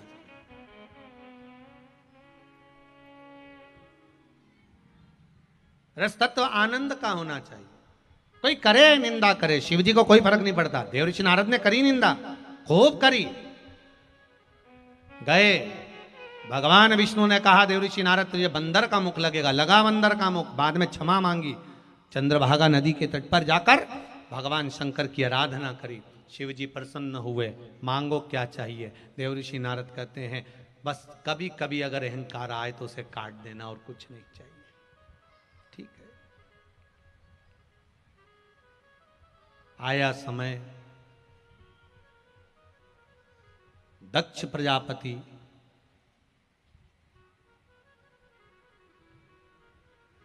मां भवानी की कृपा पाना चाहते हैं और एक बेटी का और जन्म चाहते हैं। बेटा भाग्य से, बेटी सौभाग्य से आती है।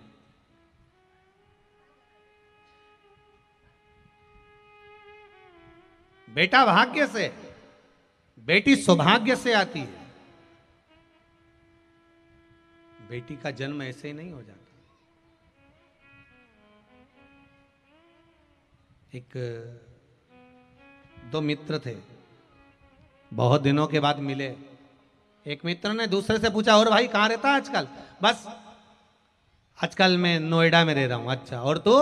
मैं तो यहीं पटना में, कहीं नहीं गया, अपन तो यहीं है। अच्छा, बहुत दिनों के बाद आया?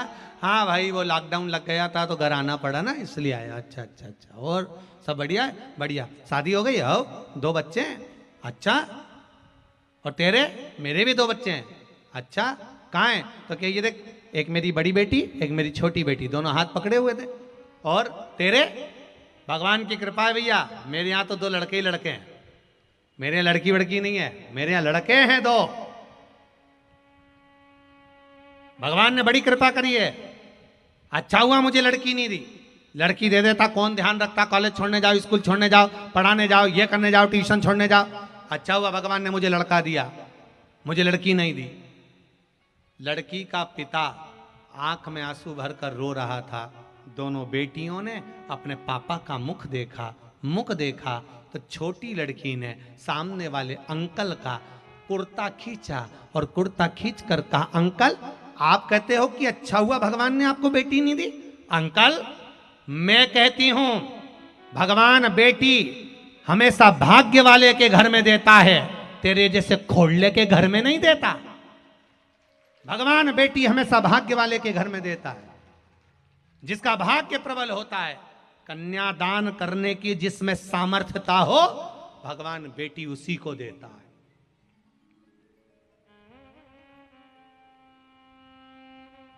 कन्यादान करने की जिसमें सामर्थ्यता हो। जो अपनी बहन बेटी को कभी एक साड़ी नहीं दे तो उसके घर में काय को बेटी देगा भगवान? घर में बहन बेटी आई और इसका मुंह भगोना हो गया, तबेला। और भाभी उनका मुंह तो ऐसा फूले, ननंद कहां से आ गई? घूर घूर के देखिए ये कहां से आ गई, कहां से आ गई। और भाभी का मुंह तबेला जैसा हो गया, जैसी नंदे आए जैसी।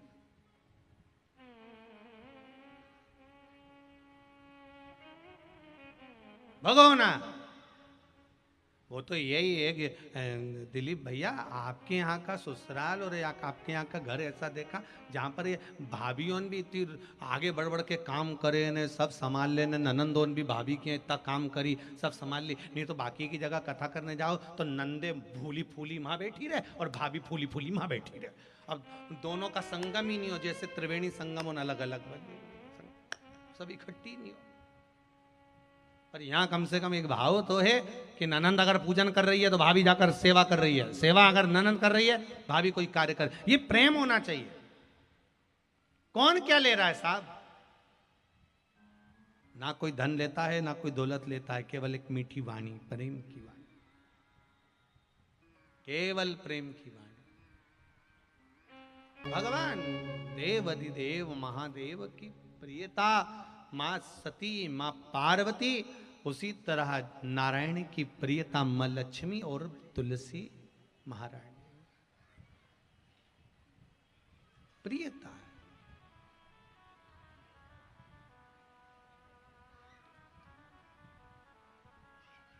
महाराज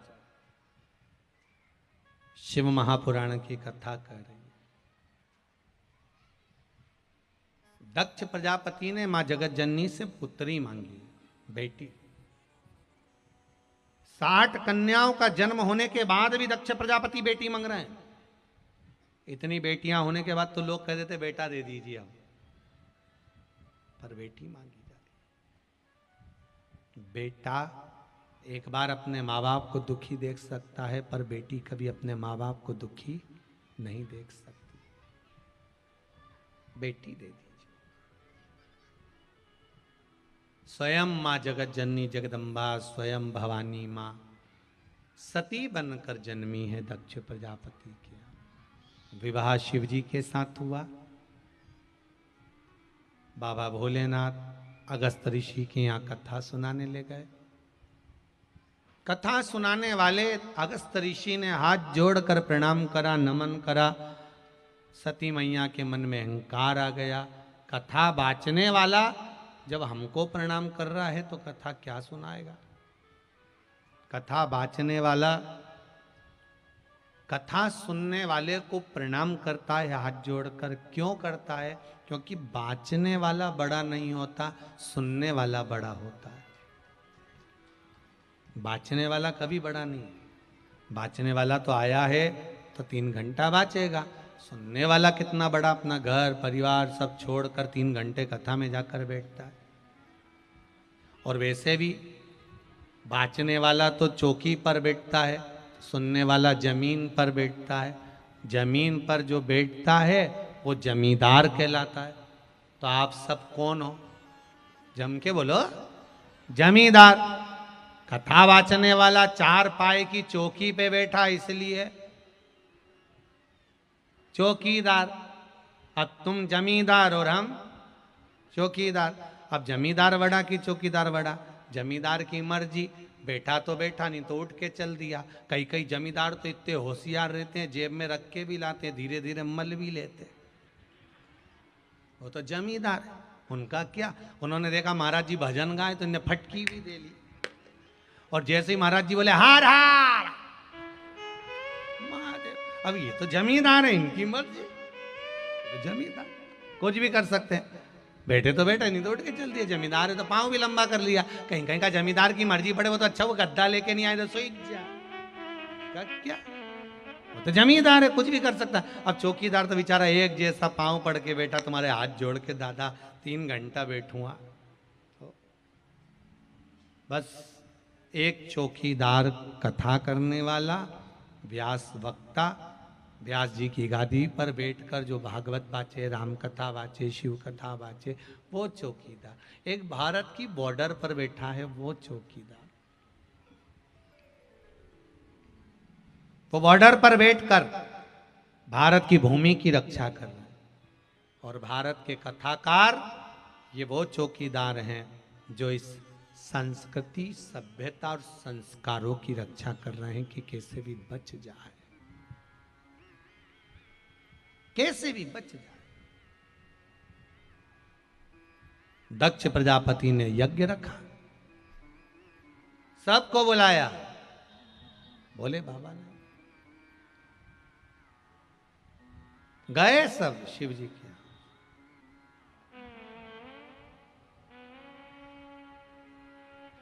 कई लोगों की आदत रहती है आग लगाने की।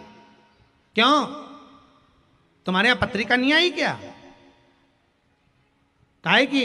अरे वो भैरू सिंह के छोरे की शादी है। ओ राम किशन के लड़के की शादी है। अच्छा, हमारे यहाँ नहीं है। शिव जी के यहाँ कोई पत्रिका नहीं, दक्ष प्रजापति के यहाँ से। सती मैया का मन था जाने का, शिव जी ने समझाया, नहीं मानी, चली गई। अपमान हुआ तो सहन नहीं कर पाई, सहन नहीं करा, यज्ञ के कुंड में कूद कर अपने प्राणों को त्याग दिया। बाबा को क्रोध आ गया, केश तोड़ा, रुद्रगण उत्पन्न करा, पूरी यज्ञशाला विध्वंस कर दी। दक्ष प्रजापति का सिर कट के अग्नि में गिर गया, अग्नि में गिरा।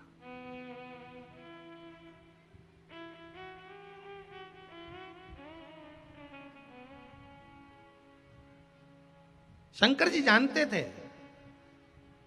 शिव जी को मालूम था।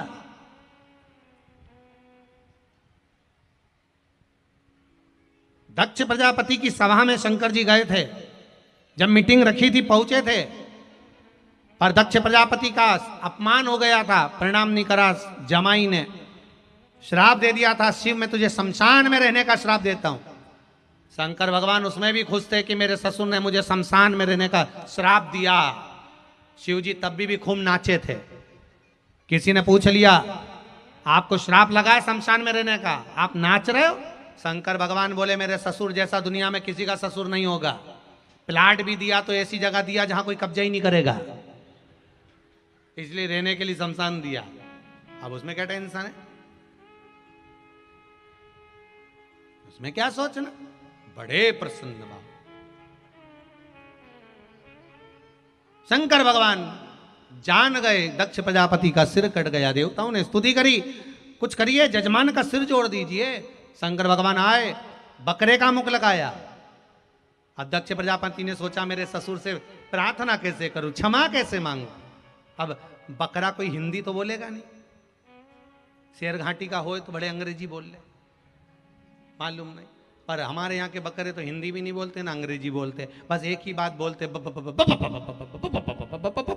बस इतना ही बोलते। तो जैसे ही दक्ष प्रजापति को बकरे का मुंह लगा और दक्ष प्रजापति ने बोलना चालू करा, शंकर जी खुश हो गए, मेरा ससुर कितनी जोरदार स्तुति कर रहा है, बड़े सुंदर स्तुति करी। अब जैसे ही प्रसन्न हुए, शंकर भगवान ने वर दे दिया, जो मेरे मंदिर में आकर बम बम बम बम बोलेगा मैं समझ जाऊंगा कि मेरा ससुर आ गया। और माताओं के लिए भी कहा, अगर माताएं भी मंदिर में आकर बम बम बोलेगी तो मैं समझ जाऊंगा सास भी आई है, इनको प्रणाम है। तो शिव जी के मंदिर में बम बम बोलना मतलब शंकर जी का स्तुति है, एक वर है शिव का। सती मैया जलकर भस्म हुई, हिमालय राज के यहाँ प्रकट हुई, मैनावती के गर्भ से पार्वती नाम से विख्यात हुई। शंकर पार्वती का मंगल विवाह पक्का हुआ, शिव दूल्हा बने, पार्वती दुल्हन बनी। हमारे यहाँ दूल्हे को कहते हैं बना और दुल्हन को कहते हैं, तुम्हारे यहाँ कहते हैं क्या कहते हैं दुल्हन को? बनी। इसलिए हमारे यहाँ 15 दिन पहले से गाते हैं ढोलक पीट पीट के बना। लड़के क्या क्या गाते हो? बना। और लड़की क्या? बनी। और दोनों में ही नहीं बनी तो काय का बना और काय की बनी? भाई बने तो समझ लो कि बना और बनी है, और नहीं बने तो। शिव जी ने डमरू खड़काया, सारे देवता आए। देवताओं ने कहा बारात चलेगी, हाँ अच्छे अच्छे रथ लाए, घोड़ा लाए, बग्गी लाए, गरुण वरुण सब आए। शिव जी नहीं बैठे। शंकर जी ने कहा इन पे चढ़ के नहीं जाऊंगा, तो फिर मेरा नंदी बुलाओ। नंदी को बुलवाया। शंकर भगवान से बोला अब तो चढ़ जाओ। शंकर जी बोले, लक्ष्मी जी ने नारायण भगवान को भेजा है। भगवान विष्णु आए, भगवान विष्णु ने कहा प्रभु एक बात सुनिए। नारायण भगवान बोले बोलो प्रभु। भगवान विष्णु बोले, शंकर जी बोले क्या बात है? शंकर जी से जैसे ही भगवान विष्णु ने कहा प्रभु बात इतनी सी है कि आप कुछ तन पे पहन तो लो, पूरे कर्पूर गौरम करना उतारा हो तुम तो, कोई कपड़ा ही नहीं है तन पे। शंकर भगवान ने मन में विचार करा, एक काम करता हूँ जिस आसन पे बैठा था उसी को लपेट लेता हूँ। अब आसन को लपेटा तो आसन यूं खुल गया, फिर लपेटा फिर खुल गया। शंकर भगवान ने गले में से सांप को उतारा, नीचे उसको बांध लिया, बांध कर बैठ गए नंदी पे। और नंदी पे भी बैठे तो उल्टे, नंदी का मुंह इधर, शंकर जी का मुंह इधर। इंद्रदेव ने पूछा उल्टे क्यों बैठे हो? शंकर भगवान बोले हमारा कोई बाप नहीं, हमारा कोई भाई नहीं, बारात कैसे देखेंगे? आगे से नंदी देखेगा, पीछे से हम देखेंगे, इसलिए औंधे बैठे। बारात चली। बारात चलते चलते एक पुंगी बजाने वाले ने, शहनाई वाले ने शहनाई बजा दी। जैसे ही बजाई तो जो कमर पे बंधा था वो भी नाचने लगा। जैसे ही नाचा तो आसन फिर खुल गया, कर्पूर गौरम कर्णावतारम फिर हो गए। लो वापिस बेसे की बेस। शिव जी की बारात चली, बड़े धूमधाम से आ रही है। शंकर जी की बारात का स्वागत करिए ताली बजाकर। बाबा भोलेनाथ जी की बारात आ रही है। बाबा ठाकुर जी का मंगल विवाह की आपको बहुत बधाई। यहाँ शिव और पार्वती के विवाह की बधाई। सब अपने स्थान पर बैठे रहेंगे, कोई खड़ा नहीं होगा। शिव जी की बारात आ रही है।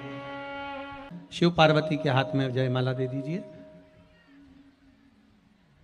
माता पार्वती भगवान शिव के गले में जयमाला दे रही हैं। जोरदार ताली बजाकर स्वागत करिए। हर हर महा। अब भगवान शंकर पार्वती जी के गले में जयमाला पहना रहे हैं। जोरदार ताली। हर हर महा